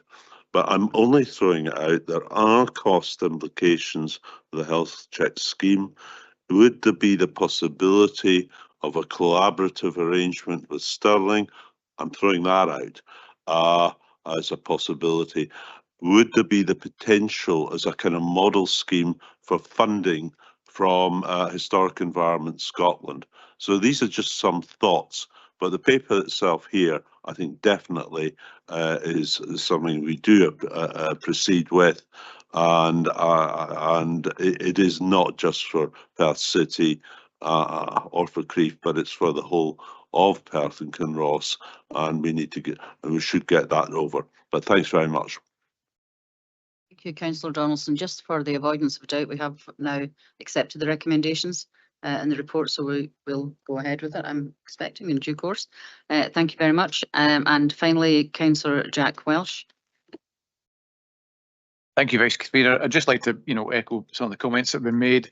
Kaylee and Kirsty have, are a great team, and I've been involved in some of the sort of liaison with Kaylee, and she's utterly enthusiastic about her role. So this is good news. I think also in terms of speaking to Kaylee, she has some really innovative ideas going forward, and I think one of the things that we are fed back by residents is concern around obvious signs of really sort of neglect within Perth City and rural communities, and this is a great opportunity to not only take this initiative forward but be innovative with it and identify opportunities, other opportunities that can add to it. It could be that we have drones spraying vegetation on chimney tops, for example. It could be cherry pickers cleaning out gutters, but this gives a bit of breathing space to try and get some of these maybe additional initiatives that will enhance the scheme. So my thanks to them. Thank you. Thank you, Councillor Welsh. I don't have any other comments, and so therefore I will now hand the chair back to the convener. Thank you very much. We now move on to item 8 on the agenda. This is the annual update on the Perth and Kinross local housing strategy for 22-27. I can ask, you're still Elaine Ritchie and you're still the strategic lead of housing and communities. And if you still are, you can introduce the paper. Hope so. Okay, thank you, convener. This report provides progress on the implementation of the local housing strategy for Perth and Kinross Council and seeks approval on the priorities for the current year. The Local Housing Strategy, or the LHS 2022-2027, sets out Perth and Kinross's 5-year plan for the direction and delivery of housing for the area. The Scottish Government guidance states that local authorities must review their LHS actions annually in order to evidence progress on how the LHS is implementing its priorities and plans within the 5-year period. The aim of the LHS is that everyone in Perth and Kinross has access to the right home in the right place at the right cost. This is the first annual progress update to Housing and Social Wellbeing Committee in implementing the strategy and covers year 1 and year 2. To achieve our vision and to realise the wider ambitions set out in the Local Outcomes Improvement Plan for 2022 to 2032, we are progressing with actions set out under 4 LHS priorities. Priority 1, providing more affordable homes to support livable and sustainable communities. Priority 2, providing a range of housing options that people can access easily, afford and keep. Priority 3, delivering housing for people with varying needs. And Priority 4, delivering quality homes with affordable warmth, zero emission and smart technology. Significant progress in meeting these priorities have been made to date, including the delivery of 174 affordable homes, including 141 for social rented housing and 33 for mid-market rent. This includes 40 council new build homes and the completion of 65 new build affordable homes in partnerships with our housing association partners across 5 developments. The purchasing of 48 ex-council homes to increase our council's housing stock. Supporting over 2,635 households to sustain their tenancy through our Tenancy Sustainment Fund, Financial Inclusion Project and Think Yes budget. Investing over 725,000 to carry out 369 minor adaptations and 108 major adaptations for our tenants, allowing people to live independently at home for longer. New actions are being implemented through the LHS Delivery Group and by operational teams. The LHS Delivery Group continues to build on the strong partnerships already in place, recognising that achieving LHS priorities will require a collective effort from delivery partners, stakeholders, communities and residents of Perth and Kinross. We recommend that Housing and Social Wellbeing Committee note the progress made during 2022-2024 towards achieving the outcomes set out within the action plan and implementing the LHS for Perth and Kinross, and to approve the priorities for 2024-25. Thank you. Thank you very much, Elaine. Do we have any questions on the report?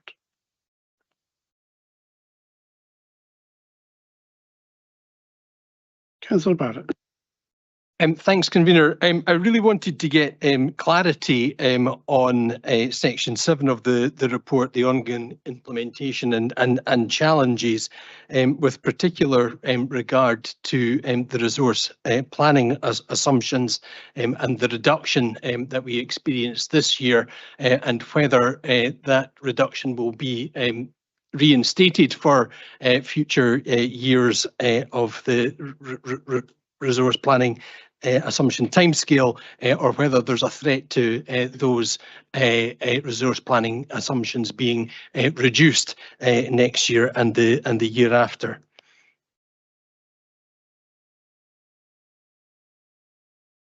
I'll answer the first part and I'll hand over to Kevin, who's on the call. But to answer the first part, we had a £4 million reduction in our RPA for 24-25, and we've been confirmed there'll be no further reduction after 24-25. It will go back up to our £16 million resource planning assumption. The reduction for carry forward has also been confirmed. And Kevin, if you're online, could you provide an update on that, please? Yeah, I can Kevin, you're on mute. Sorry, that's me. No, yeah, sorry, I can offer some clarification on that. That is to the identified in the Scottish Government's RPA letter is to do with in particular, the paragraph referring to the carry forward of the 80, 60, 40% is the actual grant drawdown in any specific projects, and not actually the funding for the following years. So the overall RPA, for example, if a project has been approved for just, for example, say a top figure of 10 million, then they can't carry the majority of that into the following years. And what the whole purpose of that is that they ensure that the grant funding is ring fenced and allow capacity for newer projects to be included into the strategic housing investment programme.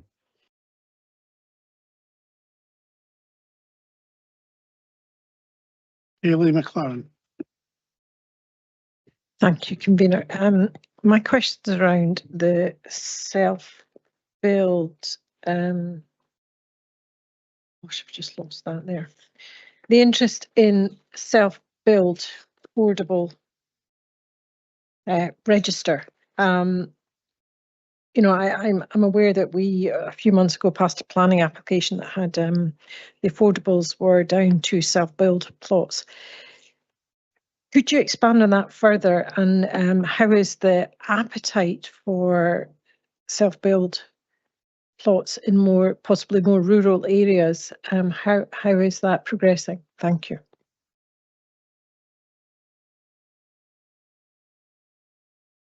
Kevin, are you able to provide an update on that, please?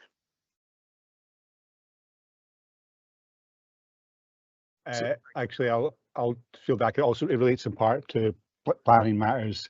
I think the answer, Bailey McLaren, is that we don't know yet. The self-build register, part of the reason for introducing that authorities across Scotland is to help provide information on that. And for us, it's still too early to see. What is encouraging is that we do have a response to creating the online register, and that people have indicated an interest, and that's something as over the period of the LHS we can monitor and see, does that build up.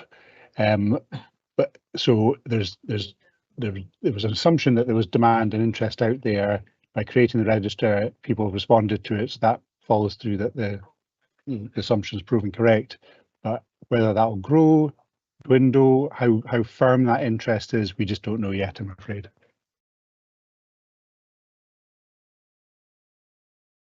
Thank you very much. Councillor Braun. Thanks, Corinne. I've got two questions, but they're both linked to the same thing. So if you're happy with that, it comes down at page 106. We talk about short-term let control areas. Obviously, there's a financial incentive to go to short-term lets as opposed to standard tenancy. But I'm wondering, is one of the reasons people are turning away from tenancy is because of the tenancy controls which landlords have to follow through on? Is that making it more attractive to go to short-term lets? That seems to be a comment that we hear a lot about. That's the first part of the question. Ben, does this come under planning rather than us building a house under the LHS? Partially. I did hesitate to put an A in the chat for that. Not all short-term lets are short-term lets for the purpose of planning control. And so I think the question there relates to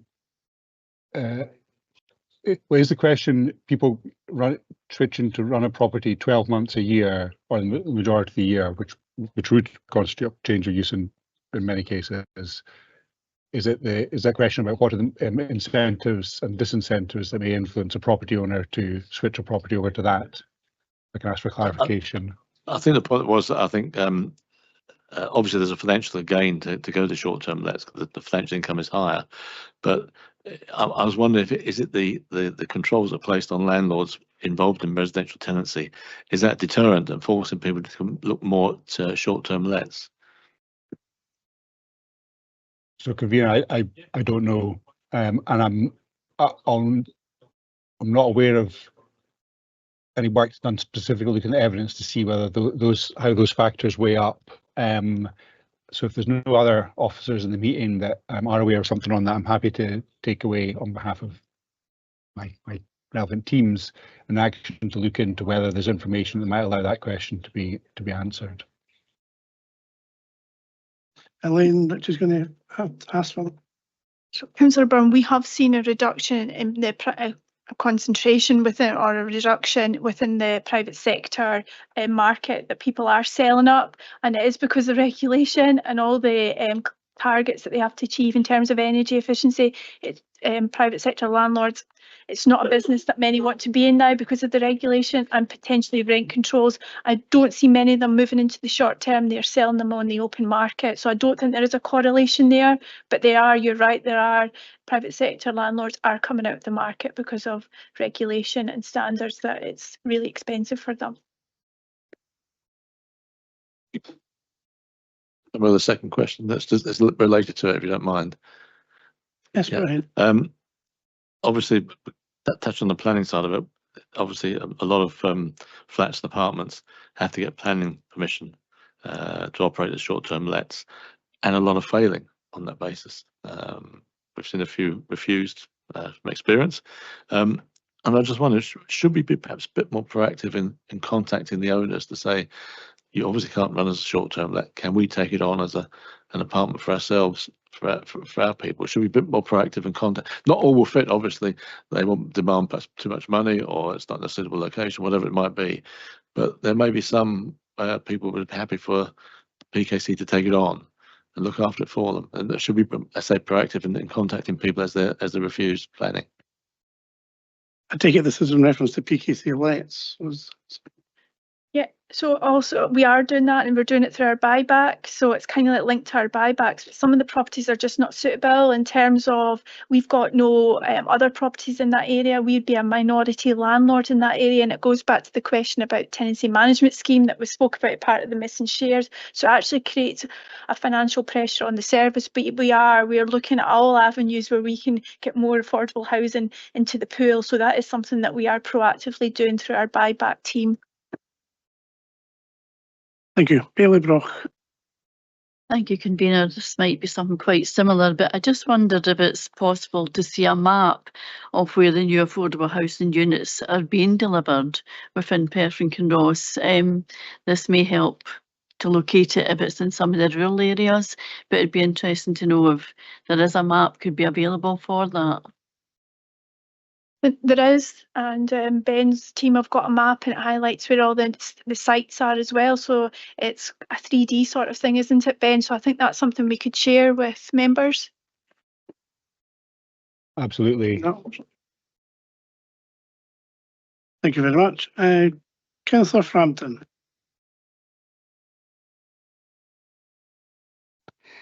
Thank you. Can I ask, regarding the homeless and the increased demand for homeless status, has this become more prominent due to private landlords selling up, pressures created by partner housing associations, evicting tenants, or is it people moving into Perth and Kinross? Well, the two main reasons for homelessness in Perth and Kinross are asked to leave and relationship breakdown. Not a lot of factors as a result of evictions. We get notifications and we will intervene where possible, but the two main predominant reasons are asked to leave and a relationship breakdown. We will work really hard to try and prevent that, but sometimes it's not safe with some situations to allow people to remain in their accommodation. But that's the two main reasons in Perth and Kinross. Thank you. Councillor. Thanks, Convener. I met the Housing Minister yesterday at the COSLA Affordable Housing Special Interest Group meeting, and I'm grateful to Elaine Ritchie for the briefing that she gave me ahead of that meeting. I think in response to Councillor Braun's question, there is a huge concern that the kind of over-regulation or inappropriate regulation of the private sector has caused, significant disinvestment, and that was an issue that I raised with the Minister yesterday. And certainly, I think, given the changes that there've been in the Scottish Government, there's a willingness to look at targeting regulation at bad landlords rather than at the whole sector itself. So hopefully we will see some progress there. I appreciate that we haven't declared a housing emergency in Perth and Kinross, although we did recently reconvene the Affordable Housing Member Officer Working Group to consider, kind of priority actions we could take in terms of recovery of, affordable housing in our area. And I asked the Minister about that as well, because he's certainly seeking housing emergency action plans from the authorities that have declared an emergency, but he's also very willing to consider approaches from councils that haven't, if we can provide them with the key actions that would help deliver more affordable housing in Scotland and in our area in particular in the very short term. So I'm thinking that it would be a really good idea if we can make sure that we get in at the very earliest stage. I raised with him the potential that we have to buy a significant number of houses from another public sector body in our area, and how we would need support from that. But I think that's something that we need to flesh out to the Minister. I think there's also particular brownfield sites in Perth city centre itself, where we could rapidly build significant numbers of new affordable homes. I'm thinking of the Mill Street quarter, which has been, under consideration for a while, or whether there's any other alternatives to that. But I think it is things that, are, shovel ready, or could be very quickly made shovel ready. And I think we've got the opportunity to get in before other authorities, and it's one that I wouldn't want us to miss. So it really was just a question to see, is there an action plan that we can develop very, very quickly and submit to the Minister, so that we've got the opportunities to do something here. Thank you. Yeah, thank you very much. I think the topic that's obviously been discussed between myself and the housing officers. COSLA have senior housing officers attend COSLA meetings and attend a separate group that feeds into the whole process, and they're part of the information that I think the Minister and the committees at the Scottish Parliament, are bringing in with result to a current action plan. The impression I have is we already have one, but I'll let Elaine Ritchie describe that in more detail for yourselves, because that's why you're here to ask questions. So that's a good point, and we do have an action plan, and a lot of the action plan is the funding, but there's also things, and you've raised it in terms of new duties coming in, new regulations, new standards. It's maybe give us a wee bit of breathing time to maybe look at acquisitions and whatnot, and not imposing more regulation on us. So that's the ask that we've asked for, and I think based on the information we've had back, they are considering that they are going to put a pause on those areas, and we do have an action plan. And our leader, I've been in touch with the leader yesterday, and we've got a meeting set up with the Minister and a couple of civil servants to look at what our ask is here from Perth and Kinross. So we are on it to give you some reassurance.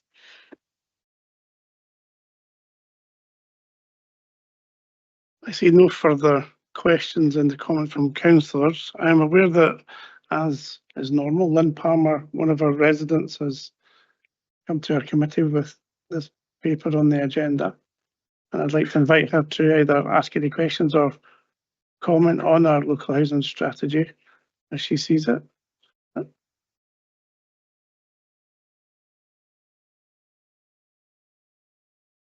Councillor Smith, could you ensure that the microphone's working for Mrs. Palmer?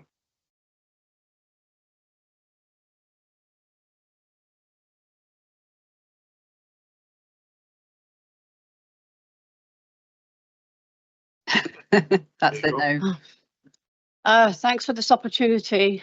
So just to say as usual, it's a good paper. At 6.3, good to see short-term lets achievements, but does non-statutory mean it's not legal and only guidance? At 6, shall I wait between each one?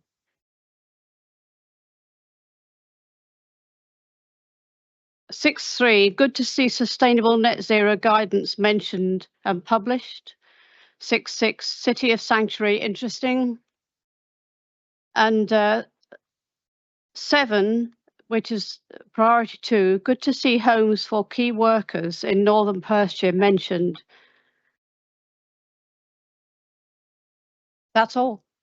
Thank you very much, Ms. Barber. I think you do highlight a few issues that we've been taking forward as councillors and discussing with the housing officers. I don't know if Elaine wants to add any further comment to those items. Just thanks, Lynn, for being here today, and hopefully see you next week at our tenants conference where we can have those further discussions about our tenants' priorities.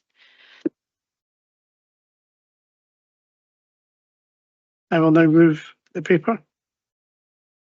This paper outlines the progress of the local housing strategy, which is a 5-year programme from 22 to 27. This is the first annual progress update to Housing and Social Wellbeing Committee in implementing the strategy, and presents an update on the first 2 years covering the period 22 to 24. Under the 4 priorities of the local housing strategy, the impact of delivery has been evident in meeting housing needs and providing more affordable housing across the area and across different tenures. In turn, reducing waiting lists, alleviating homelessness and meeting mobility needs. We have supported people to have increased awareness and access to suitable housing options to mitigate the impact of housing-induced poverty and poor housing affordability. We have also further enabled people to live independently and well for as long as possible through investment in adaptations, technology, care and support services. We have continued to work to support landlords and owners to invest in repairs and maintenance and to improve the quality of housing for residents and tenants through meeting energy efficiency and climate change ambitions. Delivery of more affordable housing across tenures to meet housing needs with additional social housing, low-cost ownership and mid-market rent, and a greater focus on increasing housing options in our rural communities as well as in urban areas. Publishing our first sustainable inclusive home net zero carbon design guide, supporting 2,635 households to sustain their tenancies, and commissioning an intensive housing support service to provide enhanced transition support for homeless households. Investing 700,000 following OT assessments to provide adaptations to homes for local authority tenants. Delivery of 1 new build core and cluster model of support accommodation for individuals with housing and support needs, with 24/7 staffing and built-in technology to enable independence. Consulting of our first local heat energy efficiency strategies and the implementation of coordinating team to oversee this, and increasing our work with SCARF to deliver home energy efficiency to 2,205 households, resulting in savings for residents, reduction in carbon emissions, and removing some residents from fuel poverty. We are asked to note the progress during the last 2 years towards achieving the outcomes of the LHS strategy and action plan, and approve the priorities for 24-25 set out in section 7 of the report. I am happy to move that we do so, and I ask Councillor McCall to second the report, please. Very happy to second the report. Thank you.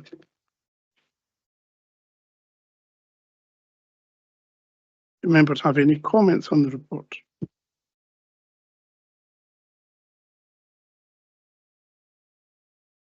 Do we therefore agree the report? Thank you very much.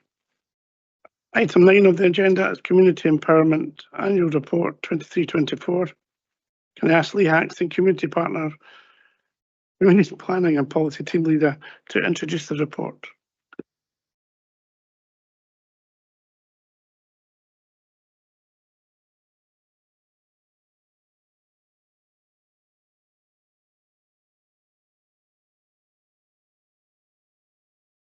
That's better. Thank you, Convener. Councillors, among the various provisions in the Community Empowerment Act, the Council is required to produce an annual report on community asset transfers and participation requests. The report before you summarises the work undertaken to support community groups who are interested in these provisions from the 1st of April of 2023 until the 31st of March this year. The report is split into 5 main sections. Section 4 provides some background on the legislation. Section 5 provides a summary of the work undertaken in relation to supporting and promoting community asset transfer. Section 6 outlines other work that council services have done to support community access, management or ownership of council assets. Section 7 confirms that the council has not received any participation requests in the reporting year, and the full annual report is provided as an appendix. Elaine Ritchie, of course, and Karen Evans is also here from the Housing and Community Service and happy to answer any questions you may have. Thank you, Lee. Do we have any questions?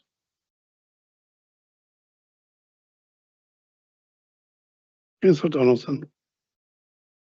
Thank you, convener.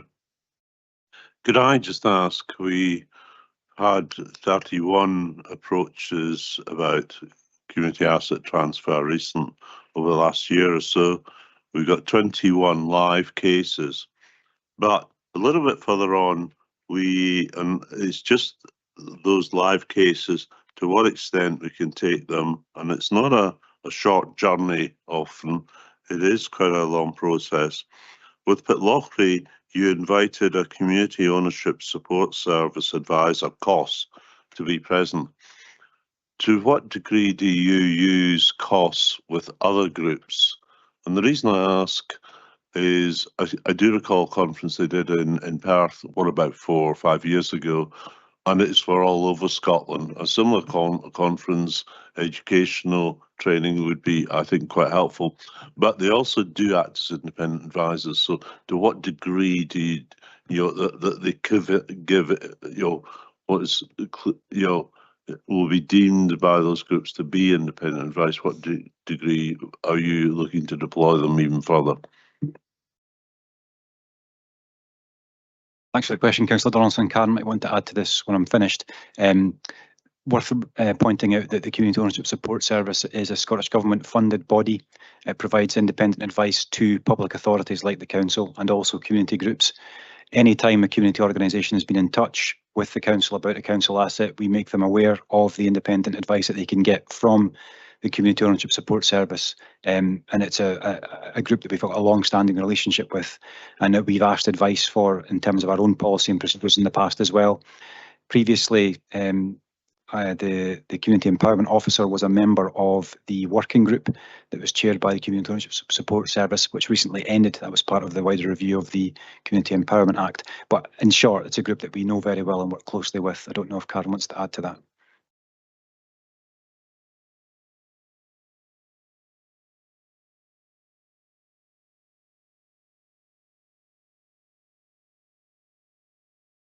Thank you very much. We have no further questions.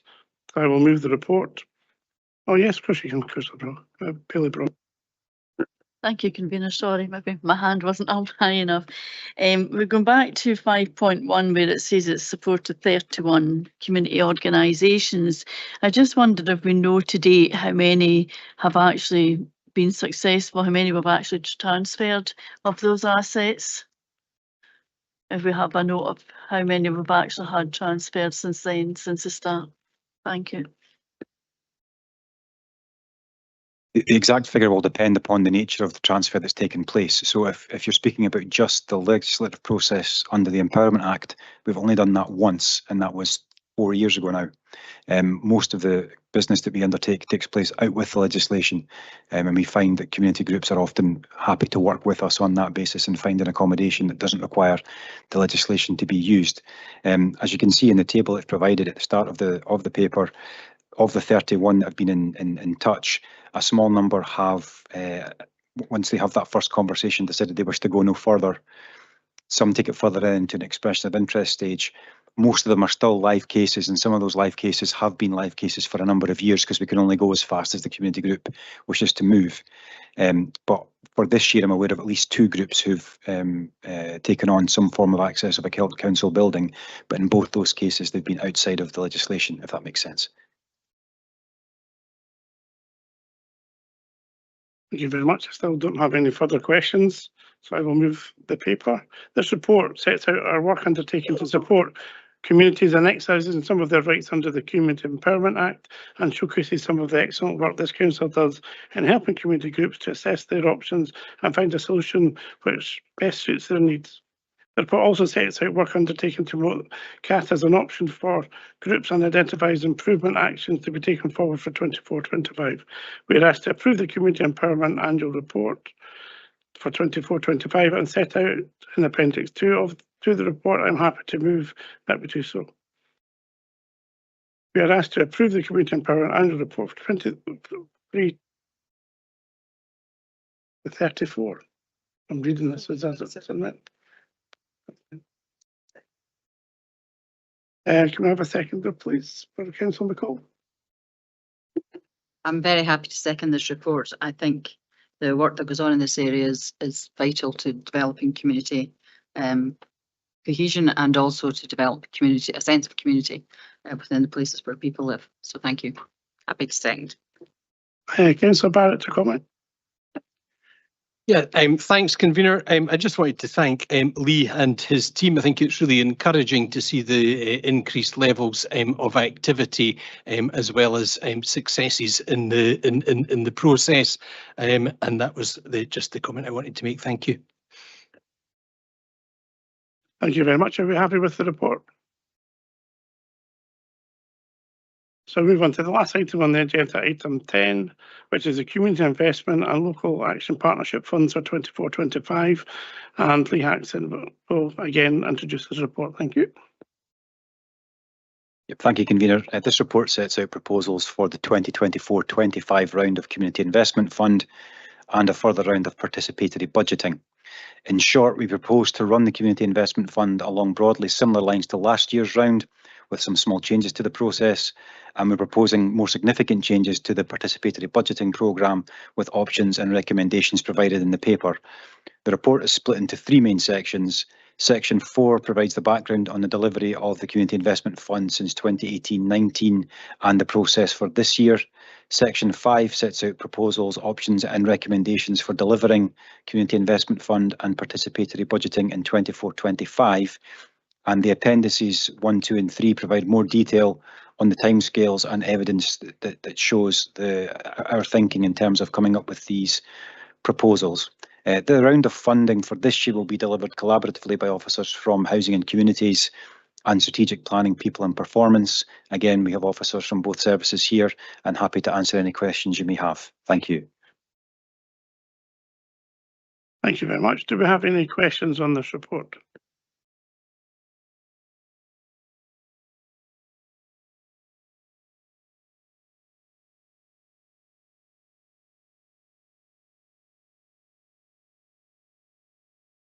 Hayley Brock.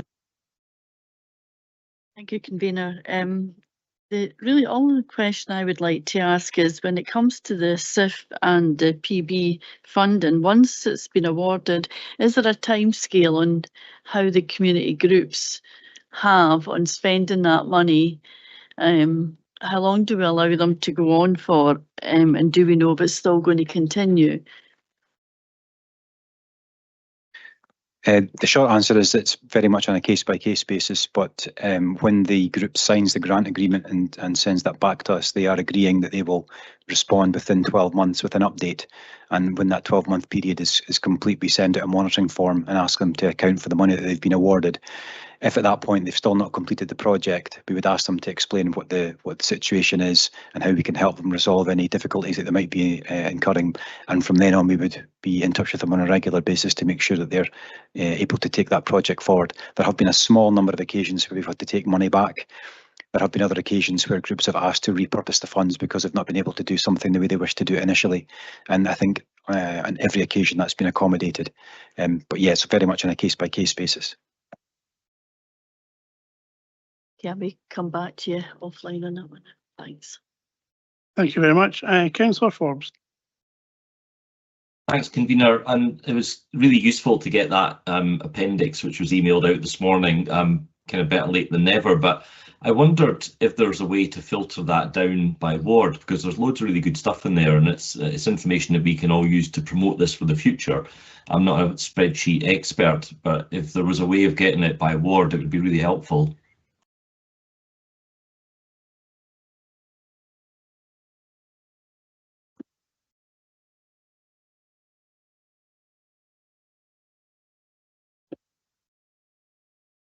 The short answer is yes, we will have that information. It would take a little bit of time to group that by multi-member ward, but I'm sure we can do that and ask for it to be circulated. That's fantastic. Thank you very much. Yeah, it's just a bit of defence. Councillor Forbes of the officers, I think, only asked them to do Appendix 4 literally about 5 days ago, and it came together very well. So, and that took a lot of effort to get what we have. So it'll be, I think what you said is completely correct. I think each individual ward member will want to see the effects, the very positive effects of these two funds in their communities. I'll blame you, convener, then, for being late. Thank you. That's okay. I can take that. Councillor Welsh. Thank you, convener. And it was useful to get this additional information. I think what's key is ultimately to maximise effectively what is public money to ensure best benefit for communities is to get easily understood information around where the money's been spent, but I guess importantly around how it's delivering the benefits to those organisations, and some form of feedback around what the aims and objectives of the funding were, and the timeline, which will be in the application, are actually met and delivered. Hopefully that would be relatively easy to append to a similar type of to this spreadsheet in an expanded format. But there's some great projects there, and it's just useful to help us support and guide additional projects coming forward. Thank you. Thank you very much. I have no other questions. Or do we do a second? Thank you, convener. Sorry, I'm coming in with a second question. I just wondered in page 175, when we're at the graph of the funding, that Perth City South have an underspend of £28,871.41. And I just wondered, is there a reason for this? Is it maybe because they don't have projects, or are they funded from elsewhere? Or I just wondered the amount of money that's there underspent, if there's a valid reason for it. I would need to go back and double check the specifics, but it's likely to be a combination of the level of funding that was applied for, but also the decisions that were taken by the ward panel, which is obviously the process that we use for those ultimate funding decisions. I'm not sure if one of the panel members from City South is in the room and can maybe help me with that one.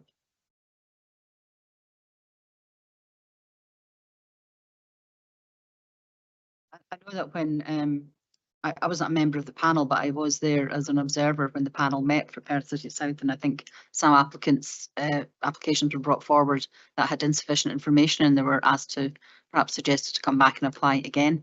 So usually there's a variety of reasons, and I see Councillor Hearn's nodding his head there, so that's not unusual for applicants to come forward. Certainly when I chaired one of these panels in the past, that's sometimes what we found, and so you hopefully that shortfall will be, or underspend will be taken up the next round. Thank you. That's fair. We think that's.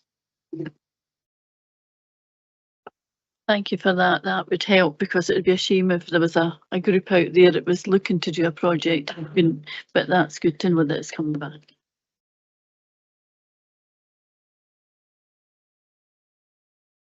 I think actually Lee might have that information to hand. I actually think the original applications exceeded what was there, and the panel made some decisions, and there were some applications that were incomplete. So usually there's a mixture of things. Right, thank you very much. I will now move this report. This report sets out our proposals for a further round of both SIF and participatory budgeting. With the Appendix 4 that we've seen, we're just shy so far of 500 different community groups benefiting from both these funds since 2018. And I think that shows the approach of this council's ongoing commitment to supporting community-led projects and tackling inequality and improving quality of life across Perth and Kinross. This paper presents a number of proposals for us to consider and ultimately decide on. We are asked to approve the proposal funding breakdown for SIF as per paragraph 5.3. Approve option 2B for the funding breakdown for participatory budgeting, and approve the proposed timescales for SIF and PB for 24-25 set out in paragraph 511. Can I ask Councillor McCall to second, please? Thank you, convener. I'm very happy to second this report. I think decisions made in communities by communities is to be welcomed, and I'm very pleased to see that this still seems to be generating lots of activity and interest from the people who live in those communities. So thank you to the officers who put so much work into it as well. Thank you, Convener. Thank you very much. We have comments from Councillor Barrett. Thanks, Convener. I very much support the recommendations of the report, and particularly option 2B, which I think targets resources at the areas of greatest need. I think that having attended the Green Living event quite recently, it was really encouraging and heartwarming to see the creativity and innovation that exists in our communities, and I hope that the participatory budgeting next round has a similar effect and gets a similar response. Thank you.